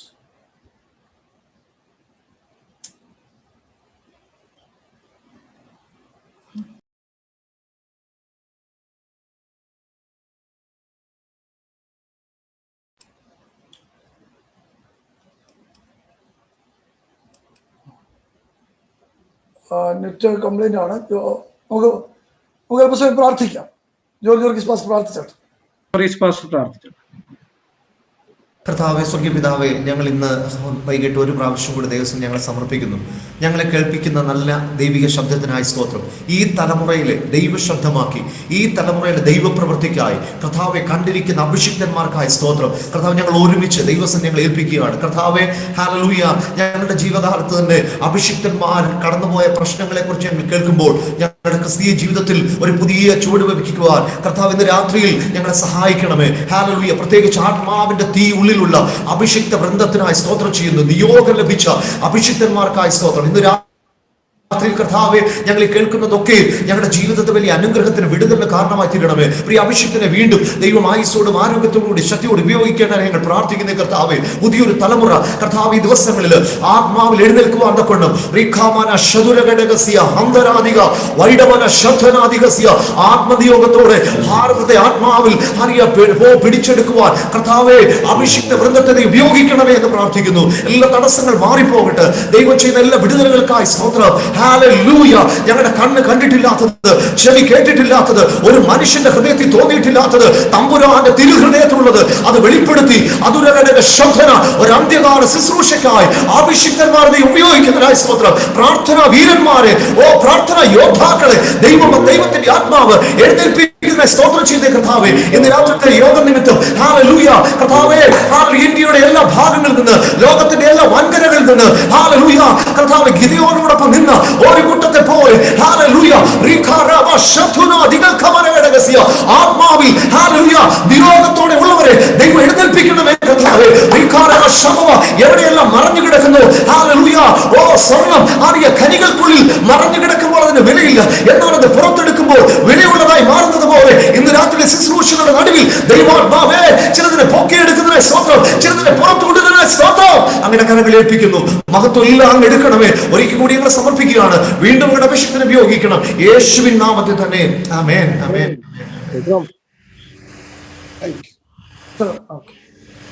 Thank you. Thank you. Praise the Lord. Welcome, Pastor. Welcome. Praise the Lord. Praise the Lord. Praise the Lord. Praise the Lord. Marriage കഴിഞ്ഞു, കുറച്ചു നാളായി. എൻ്റെ ഭാര്യയോട് ചോദിച്ചു, എടി നിനക്ക് എന്തെങ്കിലും ആഗ്രഹമുണ്ടോ വാങ്ങിച്ചു തരണമെന്ന്. ഞാൻ അത് പറയുമ്പോൾ വീട്ടിൽ പലതുമില്ല. ഇത് വിശ്വാസത്താലുള്ള ഒരു മാരേജ് ആയിരുന്നു. അവള് പറഞ്ഞു, ഞാൻ നാളെ പറയാമെന്ന് പറഞ്ഞു. നാളെയായി. ഞാൻ ചോദിച്ചു, എന്ത് വേണം? അവള് പറഞ്ഞു, എനിക്കൊരു ഹാൻഡ് മൈക്ക് വേണം, ഒരു മെഗാഫോൺ വേണം എന്ന് ചോദിച്ചു. ഞാൻ ചോദിച്ചു, മെഗാഫോൺ എന്തിന്? എൻ്റെ ജനങ്ങളെല്ലാം ഹൈന്ദവരാണ്. അവരുടെ നടുവിൽ പോയി യേശുവിനെ കുറിച്ച് പറയാ, എനിക്കൊരു ഹാൻഡ് മൈക്ക് വാങ്ങിച്ചു തരണമെന്ന്. ആ ഹാൻഡ് മൈക്ക് വാങ്ങിച്ചു, ക്യാപിറ്റൽ കമ്പനിയുടെ. അതിനകത്ത് ബാറ്ററി ഇട്ട് യൂസ് ചെയ്യാം. ഇപ്പൊ ഞാൻ കിടന്നിച്ചിട്ട് ലേറ്റായി എണീറ്റ എൻ്റെ ഭാര്യയെ കാണാനില്ല. അവള് വേറെ സ്ത്രീകളെയും കൂട്ടിക്കൊണ്ട് പ്രവർത്തനത്തിന് പോകുന്നു. ഒരു ദിവസം വരുന്നു, ആൾക്കാരെല്ലാം കൂടി അടിച്ച് പല്ലടച്ചു. പിന്നെ വേറെ പ്ലാസ്റ്റിക് പല്ല് വയ്ക്കേണ്ടി വന്നു. അത് വെച്ച് സുരക്ഷിതമായി പ്രസവിക്കും. ഈ കാലയളവ് നമുക്ക് ആവശ്യം സൈക്കോളജി അല്ല, റിപ്പോർട്ടുകളല്ല, ഉള്ളിൽ കത്തുന്ന തീയാണ് നമുക്കറിയാം. Hallelujah. ഉള്ളിൽ കത്തുന്ന തീയാണ് നമുക്കറിയാം. ദൈവം എന്തു പറഞ്ഞാലും അനുസരിക്കുന്ന ഒരു തലമുറ ഉണ്ടാകും എന്ന് പറഞ്ഞു. അനുസരിക്കുന്ന തലമുറ. അതിനെപ്പറ്റി എനിക്ക് ഒരുപാട് പറയാനുണ്ട്. 1978 കർത്താവിനോട് പറഞ്ഞു, പൗലോസ്, ഞാൻ ഇന്ത്യയിൽ ഒരു വലിയ ഉണർവ് വഹിക്കാൻ പോകും, നീ അതിനുവേണ്ടി പ്രാർത്ഥിക്കണം എന്നോട് പറഞ്ഞു. എന്റെ എല്ലാ മിനിസ്ട്രിയും സ്റ്റോപ്പ് ചെയ്തു. ഡേയും നൈറ്റും പ്രാർത്ഥന ആരംഭിച്ചു. ഉറക്കം എനിക്ക് വലുതല്ല. ലോകത്തിലെ ഒരു സുഖങ്ങളും എനിക്ക് സുഖമല്ല. ദൈവത്തിന്റെ പ്രസൻസ് മാത്രമാണ് എനിക്ക് സുഖം. ദൈവമേ, ഭാരതത്തിൽ ഒരു ഉണർവ് വയ്ക്കണമെന്ന് പ്രാർത്ഥിക്കും. ഈ കാലഘട്ടത്തിലാണ് OP ത്യാഗി എന്ന് പേരുള്ള ഒരു MP ആന്റി കൺവേർഷൻ ബിൽ ഇന്ത്യയിൽ കൊണ്ടുവരാൻ വേണ്ടി ശ്രമിച്ചത്.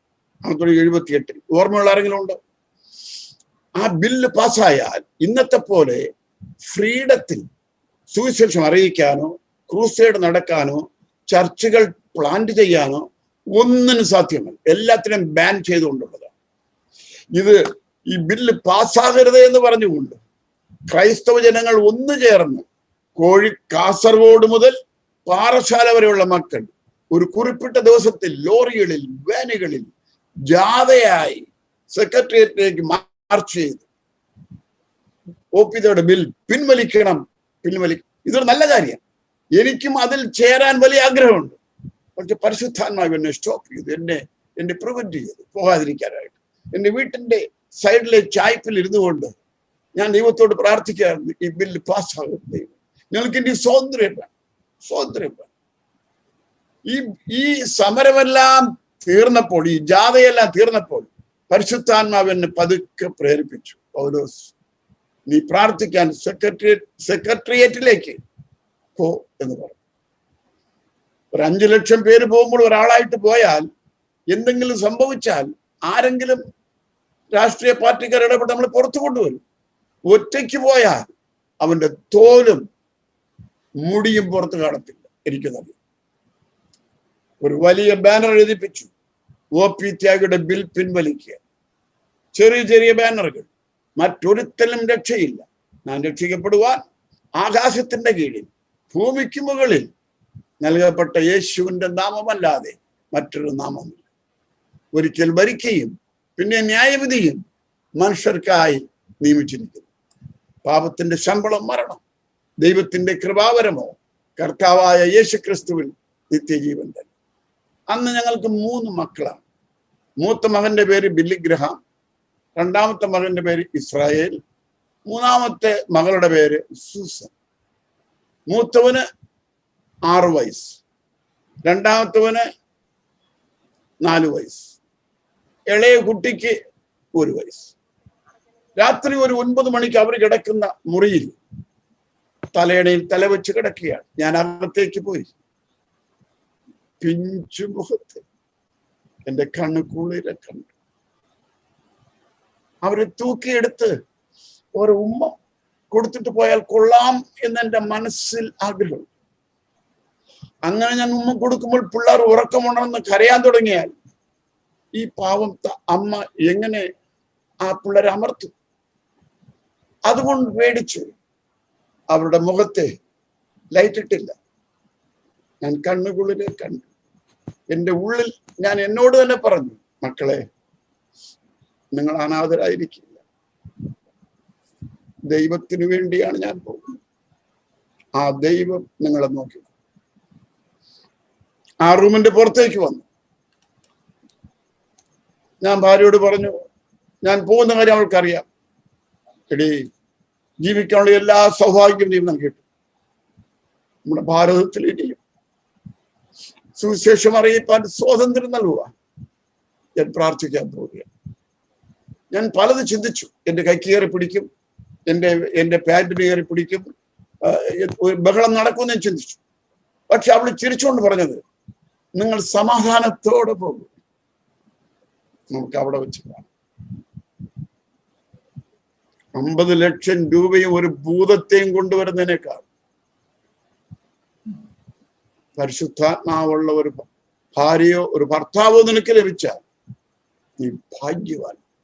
എന്റെ ശുശ്രൂഷ സക്സസ് ആണ്.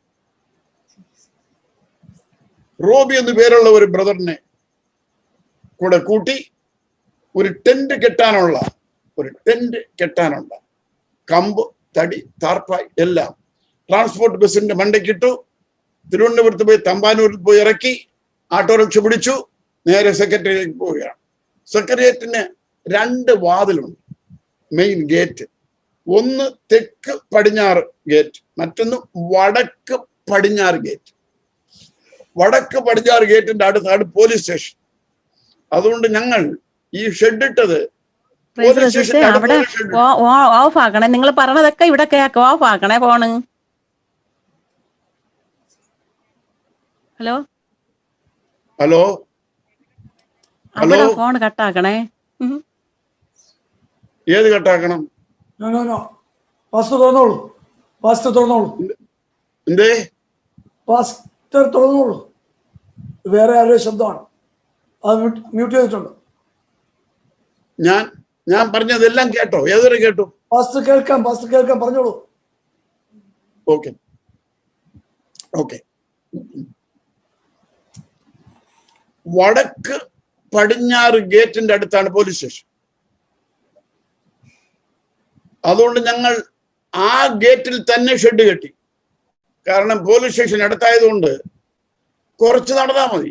ആമേൻ. നേരത്തെ അറസ്റ്റ് ചെയ്തിട്ടുണ്ട്, നേരത്തെ ജയിലിൽ പോകും. ഇന്നത്തെ പലർക്കും പല ഹോട്ടലിന്റെ മുറിയുടെ അനുഭവങ്ങളും പിന്നെ അവിടുത്തെ നല്ല ബഫേ ശാപ്പാടിന്റെ രുചികളുമാണ് അറിയാവുന്നത്. എന്നെ പോലെയുള്ളവർക്കും വിൻസൻ ബ്രദറിനെ പോലെയുള്ളവർക്കെല്ലാം പല ജയിലിന്റെ മണവും അതിനകത്തുള്ള മൂത്രവും കവവും സിഗരറ്റിന്റെ മണങ്ങളാണ് ഞങ്ങൾക്ക് അറിയാവുന്നത്. അത് പല ജയിലുകളിൽ പല പല അനുഭവങ്ങളാണ്.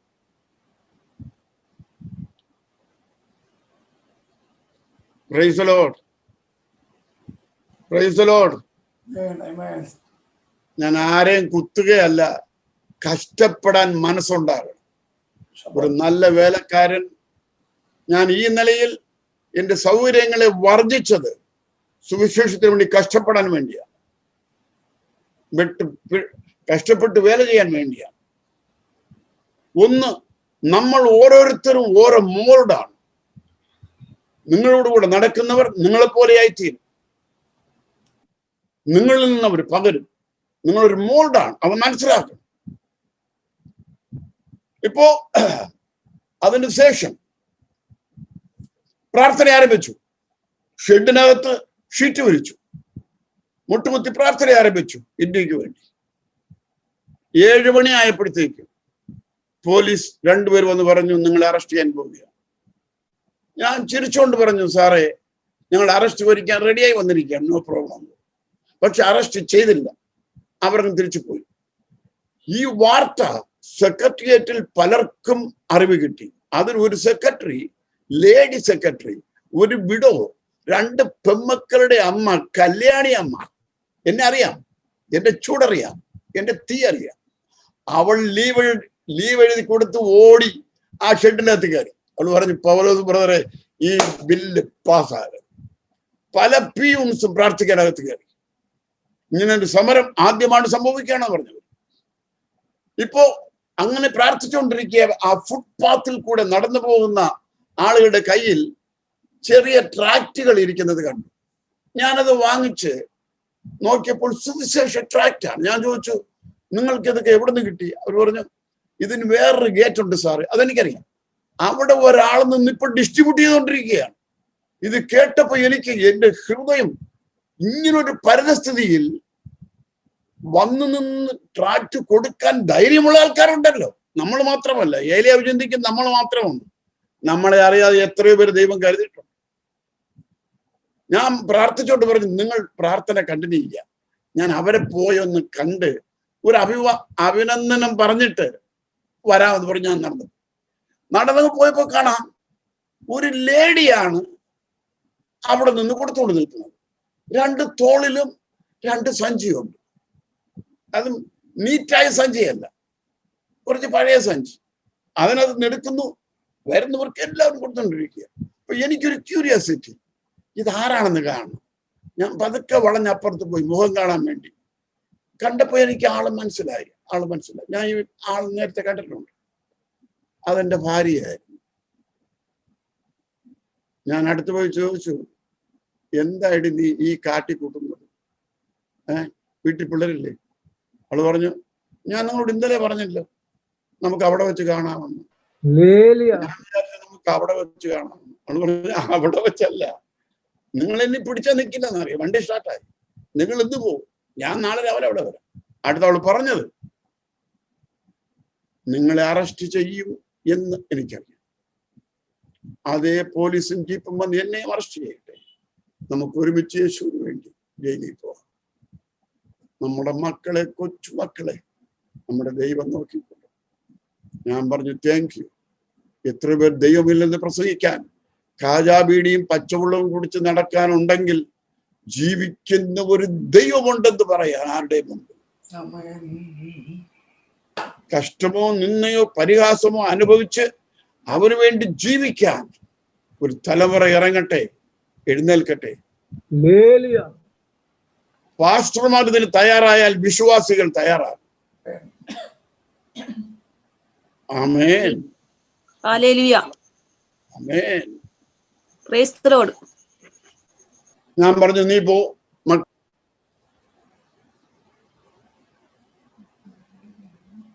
ഫസ്റ്റ് അൺമ്യൂട്ട് ചെയ്യണേ. ഫസ്റ്റ് അൺമ്യൂട്ട് ചെയ്യണം. ഫസ്റ്റ് അത് മ്യൂട്ടായിപ്പോയി.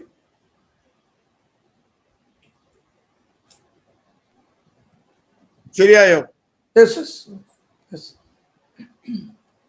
കർത്താവിനോട് പറഞ്ഞു, പൗലോസ്, ഇത് എന്റെ വിഷയമാണ്.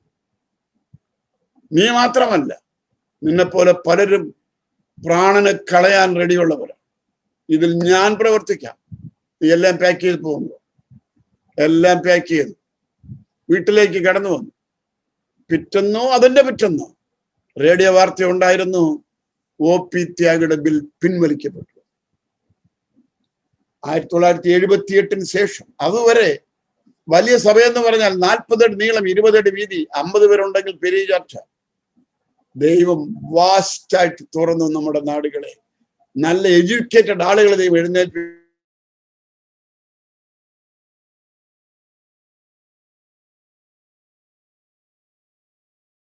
വാതിൽ സഭകൾക്ക് വിശാലമായി.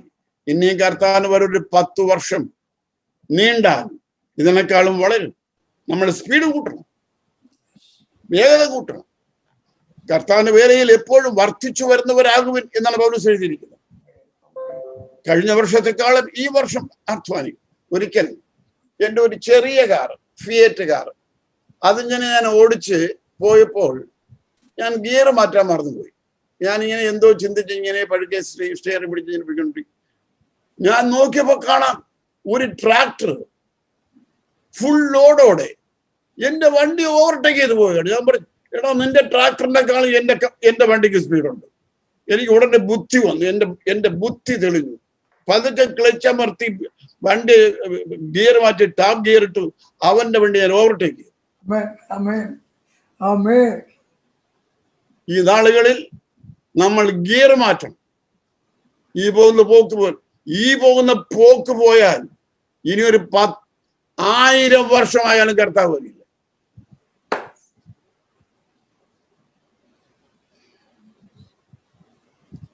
സ്പീഡ് മാറ്റി ദൈവം എവിടെ അയച്ചാലും പോകാൻ, എന്ത് കഷ്ടവും സഹിക്കാൻ കഷ്ടം സഹിക്കാൻ തയ്യാറായത് കൊണ്ടാണ് എന്റെ വിവാഹത്തെ ഞാൻ ഈ നിലയിൽ എടുത്തു. 1979 ഒരു ദർശനം ഞാൻ കാണുകയാണ്. പോസ്റ്റ്മാൻ വീട്ടിൽ വരികയാണ്. ഞാൻ ആ ദർശനത്തിൽ എനിക്ക് മണി ഓർഡർ തരുന്നു. ഞാൻ മണി ഓർഡർ വാങ്ങുമ്പോൾ ഒരു ശബ്ദം കേൾക്കുകയാണ്. ഈ പണം അയക്കുന്നത് ജോയ് കുട്ടി ചാക്കോ, ചോറ്റാനിക്കര, എറണാകുളം. ക്ലിയറായി കേൾക്കുകയാണ്. ഈ പണം നിങ്ങൾക്ക് രാമേശ്വരത്ത് പോകാൻ. ഓ,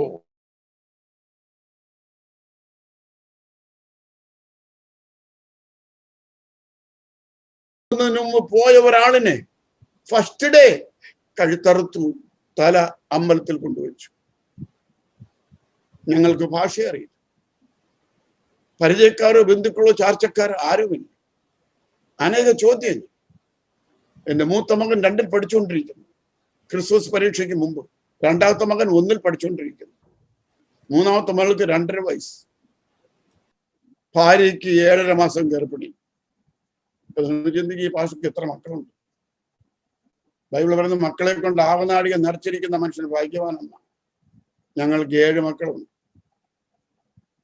എന്റെ ഭാര്യ ഒരിക്കൽ പറഞ്ഞു, എനിക്ക് 10 മക്കളിൽ ഒന്നുണ്ടെങ്കിൽ ഉള്ളായിരുന്നു. കാരണം അവള് 11ാമത്തവളാണ്. ആമേൻ. മക്കളെല്ലാം സമ്പത്താണ്, മക്കളെല്ലാം സ്വത്താണ്.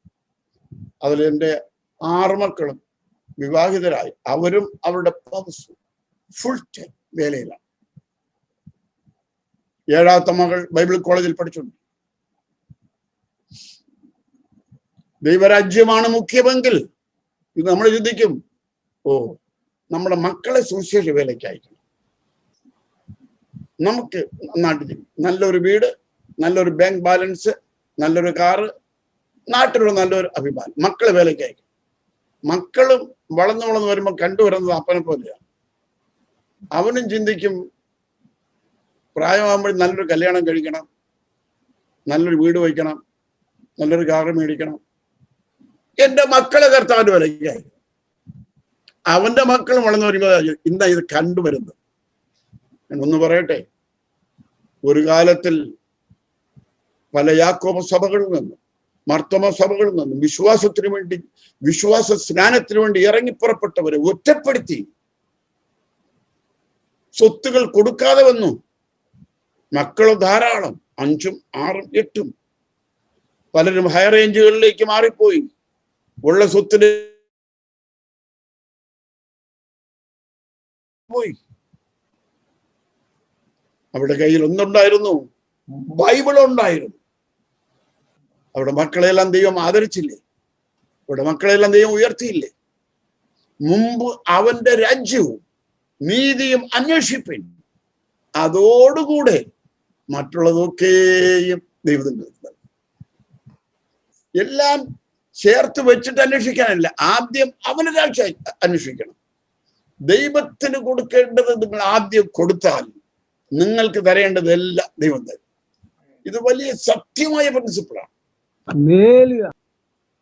ആ ദർശനത്തിൽ കണ്ട സ്വപ്നം.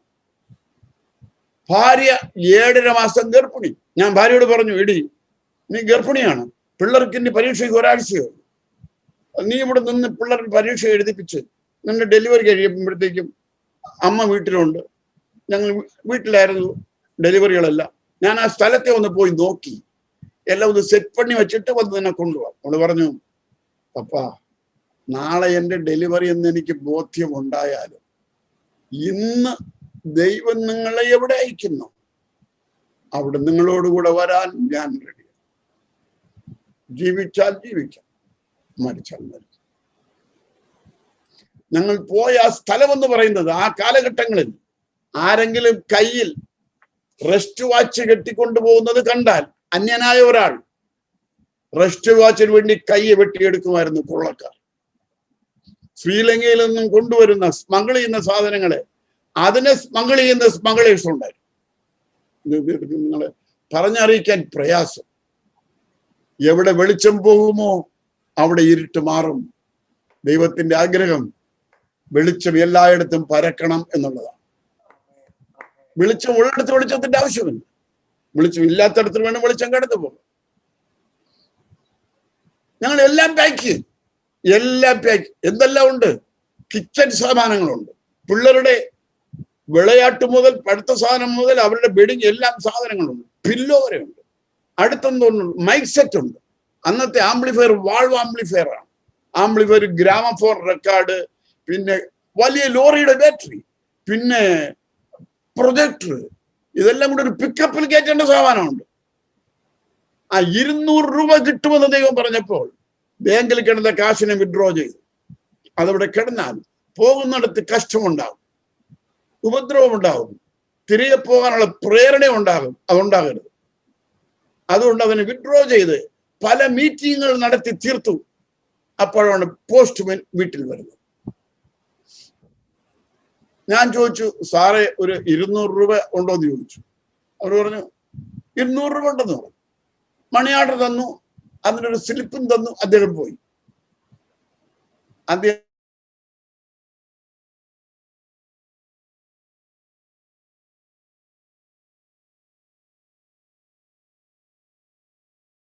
പറഞ്ഞാൽ പറയുന്നത് പോലെ ദൈവം ചെയ്യും. അവൻ പറയുന്നതിനെ മറക്കരുത്, ദൈവത്തെ ഓർപ്പിക്കണം. അബ്രാഹാമിനോട് പറഞ്ഞ വാഗ്ദത്തം 25 വർഷം കഴിഞ്ഞുവെങ്കിലും അത് നിറവേറി. ആമേൻ, ആമേൻ. ദൈവം ആർക്ക് വേണ്ടി പ്രവർത്തിക്കുന്നു? തന്നെ വിശ്വസിക്കുന്നവർക്ക് വേണ്ടി പ്രവർത്തിക്കുന്നു. തനിക്കായി കാത്തിരിക്കുന്നവർക്ക് വേണ്ടി ദൈവം പ്രവർത്തിക്കുന്നു. യെശയ്യാ 64:4 വായിക്കും. യെശയ്യാ 64:4.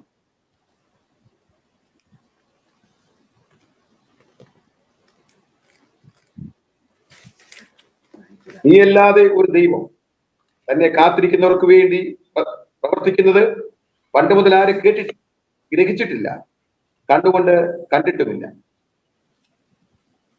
നീ അല്ലാതെ ഒരു ദൈവം തനിക്ക് വേണ്ടി കാത്തിരിക്കുന്നവർക്ക് വേണ്ടി പ്രവർത്തിക്കുന്നതല്ലാതെ മറ്റാർക്കും പ്രവർത്തിക്കുന്നില്ല. അവനായി കാത്തിരിക്കും. എന്റെ സമയം തീർന്നു എന്ന് ഞാൻ കരുതുകയാണ്. ഞാൻ ഇനി കണ്ടിന്യൂ ചെയ്യണമോ ഇവിടെ നിർത്തണമോ? എന്ത് ചെയ്യണം?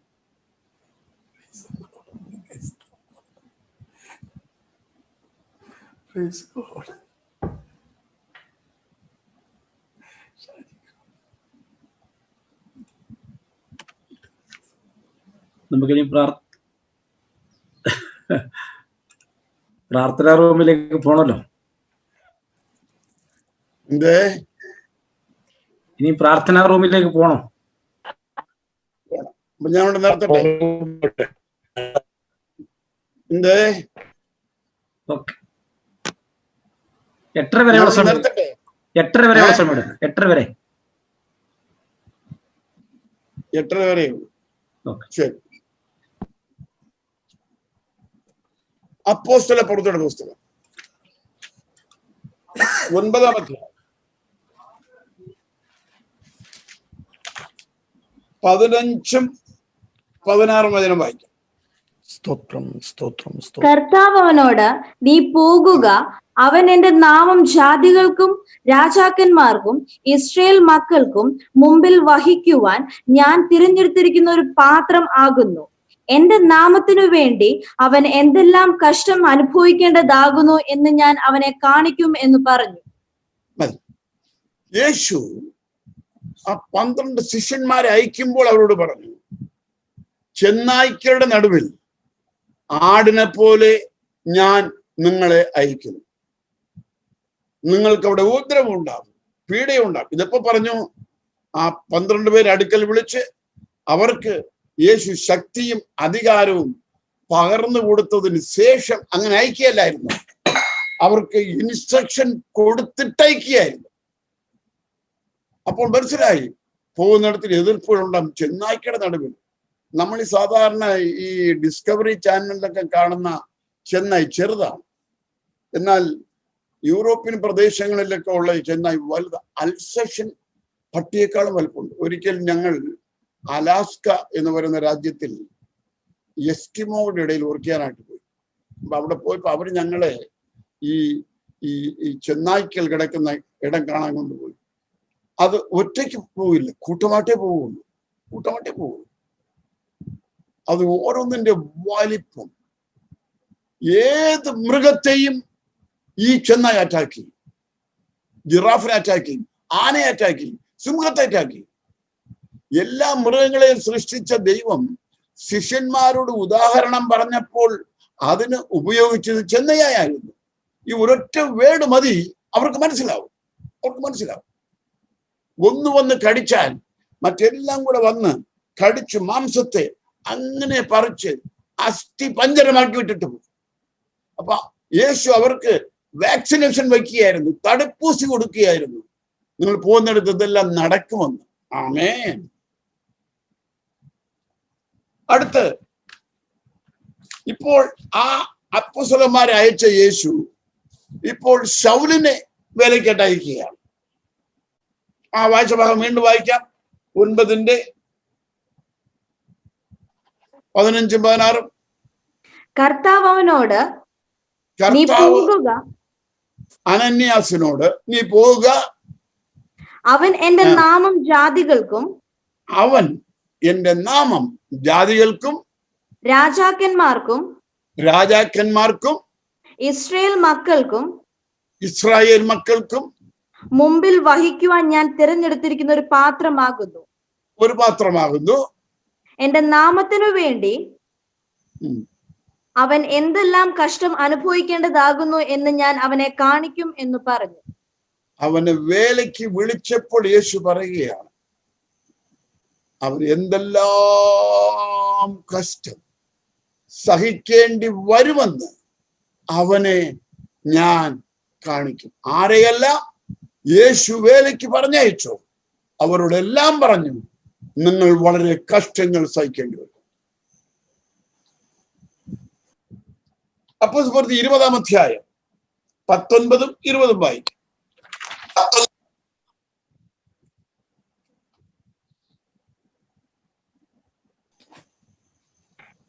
ഒന്നുകൂടെ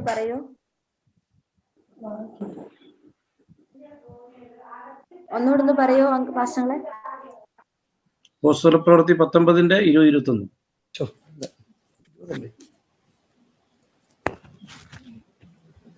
ഇങ്ങനെ കർത്താവിന്റെ വചനം ശക്തിയോടെ പരന്നു പ്രബലപ്പെട്ടു. ഇത് കഴിഞ്ഞിട്ട് പൗലോസ് മക്കദോന്യയിലും അഖായയിലും കൂടി കടന്ന് യെരുശലേമിലേക്ക് പോകണമെന്ന് മനസ്സിൽ നിശ്ചയിച്ചു. അപ്പോസ്തലപ്രവൃത്തി 20:19-20. ഞാൻ ആസ്യയിൽ വന്ന 1-ാം നാൾ മുതൽ എല്ലായ്പ്പോഴും നിങ്ങളോടുകൂടെ എങ്ങനെ ആയിരുന്നു എന്നും വളരെ താഴ്മയോടും കണ്ണുനീരോടും യഹൂദന്മാരുടെ കൂട്ടുകെട്ടുകളാൽ എനിക്കുണ്ടായ കഷ്ടങ്ങളോടും കൂടെ കർത്താവിനെ സേവിച്ചു വന്നു എന്നും പ്രയോജനമുള്ള ഒന്നും മറച്ചു വെക്കാതെ പരസ്യമായും വീടുതോറും നിങ്ങളോട് അറിയിക്കുകയും ഉപദേശിക്കുകയും ചെയ്തു എന്നും ദൈവത്തിങ്കലേക്കുള്ള മാനസാന്തരവും കർത്താവായ യേശുക്രിസ്തുവിലുള്ള വിശ്വാസവും യഹൂദന്മാർക്കും യവനന്മാർക്കും സാക്ഷീകരിച്ചു എന്നും നിങ്ങൾ അറിയുന്നുവല്ലോ. ഇവിടെ പൗലോസ് പറയുന്നത്, ഞാൻ ആസിയിൽ വന്ന 1-ാം നാൾ മുതൽ ഞാൻ എങ്ങനെ നടന്നു എന്ന് നിങ്ങൾ കണ്ടിരിക്കുന്നു. ബഹുമനത്താഴ്മയോടെ, കണ്ണുനീരോടെ, യഹൂദന്മാരുടെ കൂട്ടുകെട്ടുകളാൽ എനിക്ക് നേരിട്ട കഷ്ടങ്ങളോടും കൂടെ ഞാൻ കർത്താവിനെ സേവിച്ചു. അപ്പോസ്തലൻ പൗലോസ് റോമിലെ ജയിലിൽ കിടന്നപ്പോഴാണ് അവസാനത്തെ ലേഖനമായ 2-ാമത്തെ ലേഖനം പൗലോസ് എഴുതുന്നത്. പൗലോസ് പറയുന്നത്, ക്രിസ്തുയേശുവിന്റെ നല്ല ഭടനായി നീയും എന്നോടുകൂടെ കഷ്ടം സഹിക്കും. ഞാനും ഭാര്യയും ഞങ്ങൾ റോമിലായിരുന്നപ്പോൾ പൗലോസ് കിടന്ന ജയിൽ കാണാനായി കടന്നുപോയി. ഭൂമിയിൽ നിന്നും 8 അടി താഴ്ചയുള്ള ഒരു കിണറാണ്. അതിന്റെ നടുക്കൊരു കല്ലുണ്ട്. അതിലാണ് തന്റെ കൈകളെ ചങ്ങലയിൽ കെട്ടിയിട്ടുള്ളത്. അവിടെ കിടന്നുകൊണ്ടാണ് അവസാനത്തെ ലേഖനം പൗലോസ് എഴുതുന്നത്.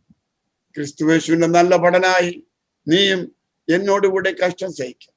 ക്രിസ്തുയേശുവിൽ ഭക്തിയോടെ ജീവിപ്പാൻ മനസ്സുള്ളവർക്ക് എല്ലാം ഉപദ്രവം ഉണ്ടാകും.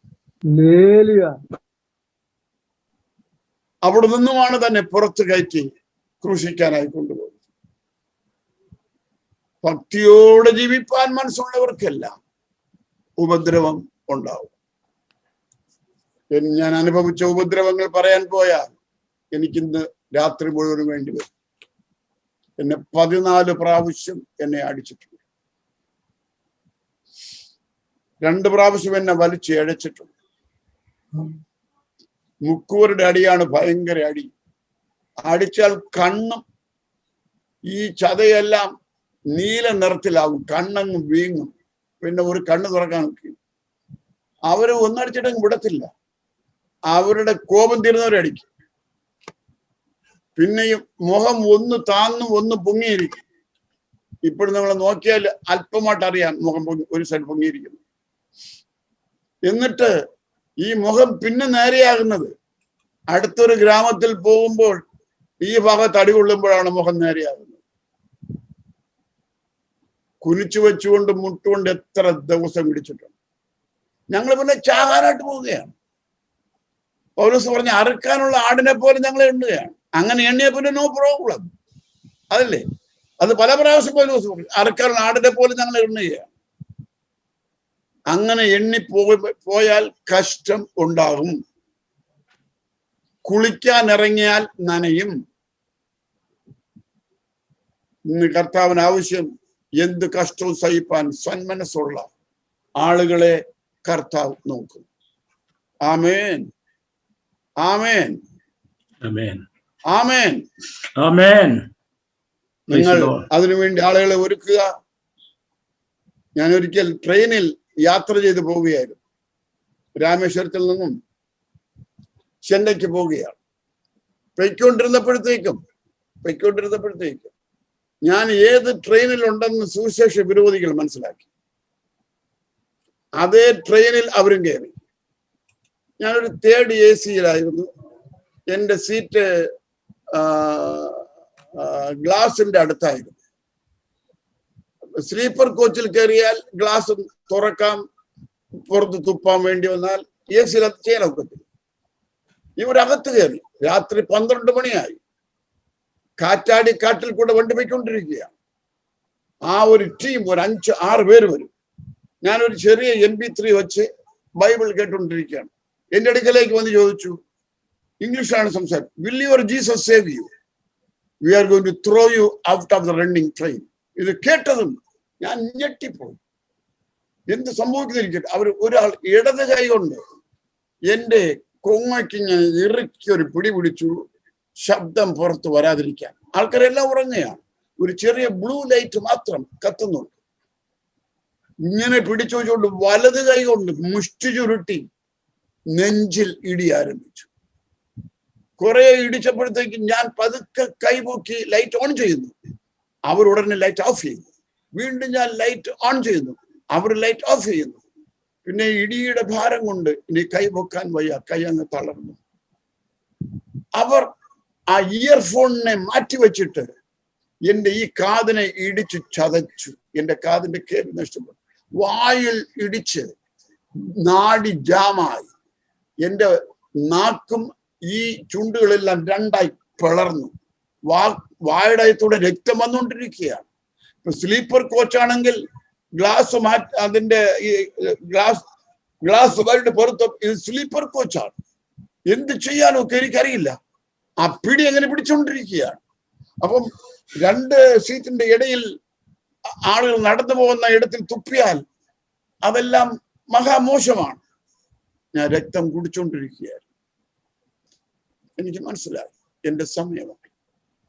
ഞാൻ അല്പശബ്ദം പുറത്തു വരുന്നത്, ദൈവമേ നീ ഇവരെ രക്ഷിക്കണമേ, യേശുവേ ഇവരെ രക്ഷിക്കണമേ, ഇവരോട് ക്ഷമിക്കണമേ എന്ന് ഇതാണ് സ്തെഫാനോസ് പ്രാർത്ഥിച്ചത്.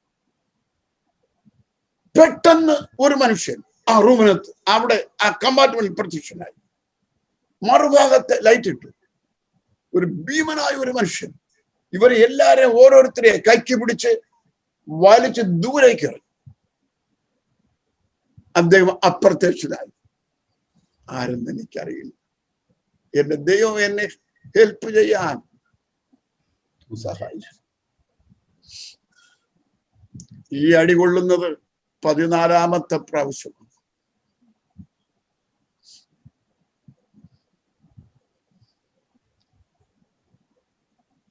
നമ്മൾ കണ്ണുകളെ അടയ്ക്കാം, പ്രാർത്ഥിക്കാം.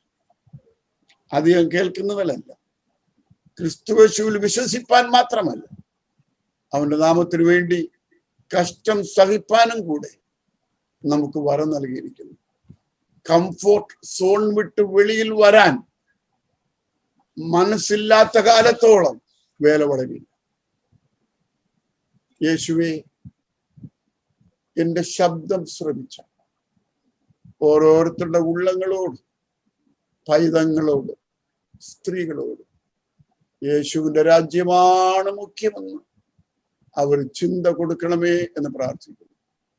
അനുഗ്രഹിക്കണം യേശുവിന്റെ നാമത്തിൽ തന്നെ പിതാവേ. ആമേൻ. സ്തോത്രം. ഹല്ലേലൂയ.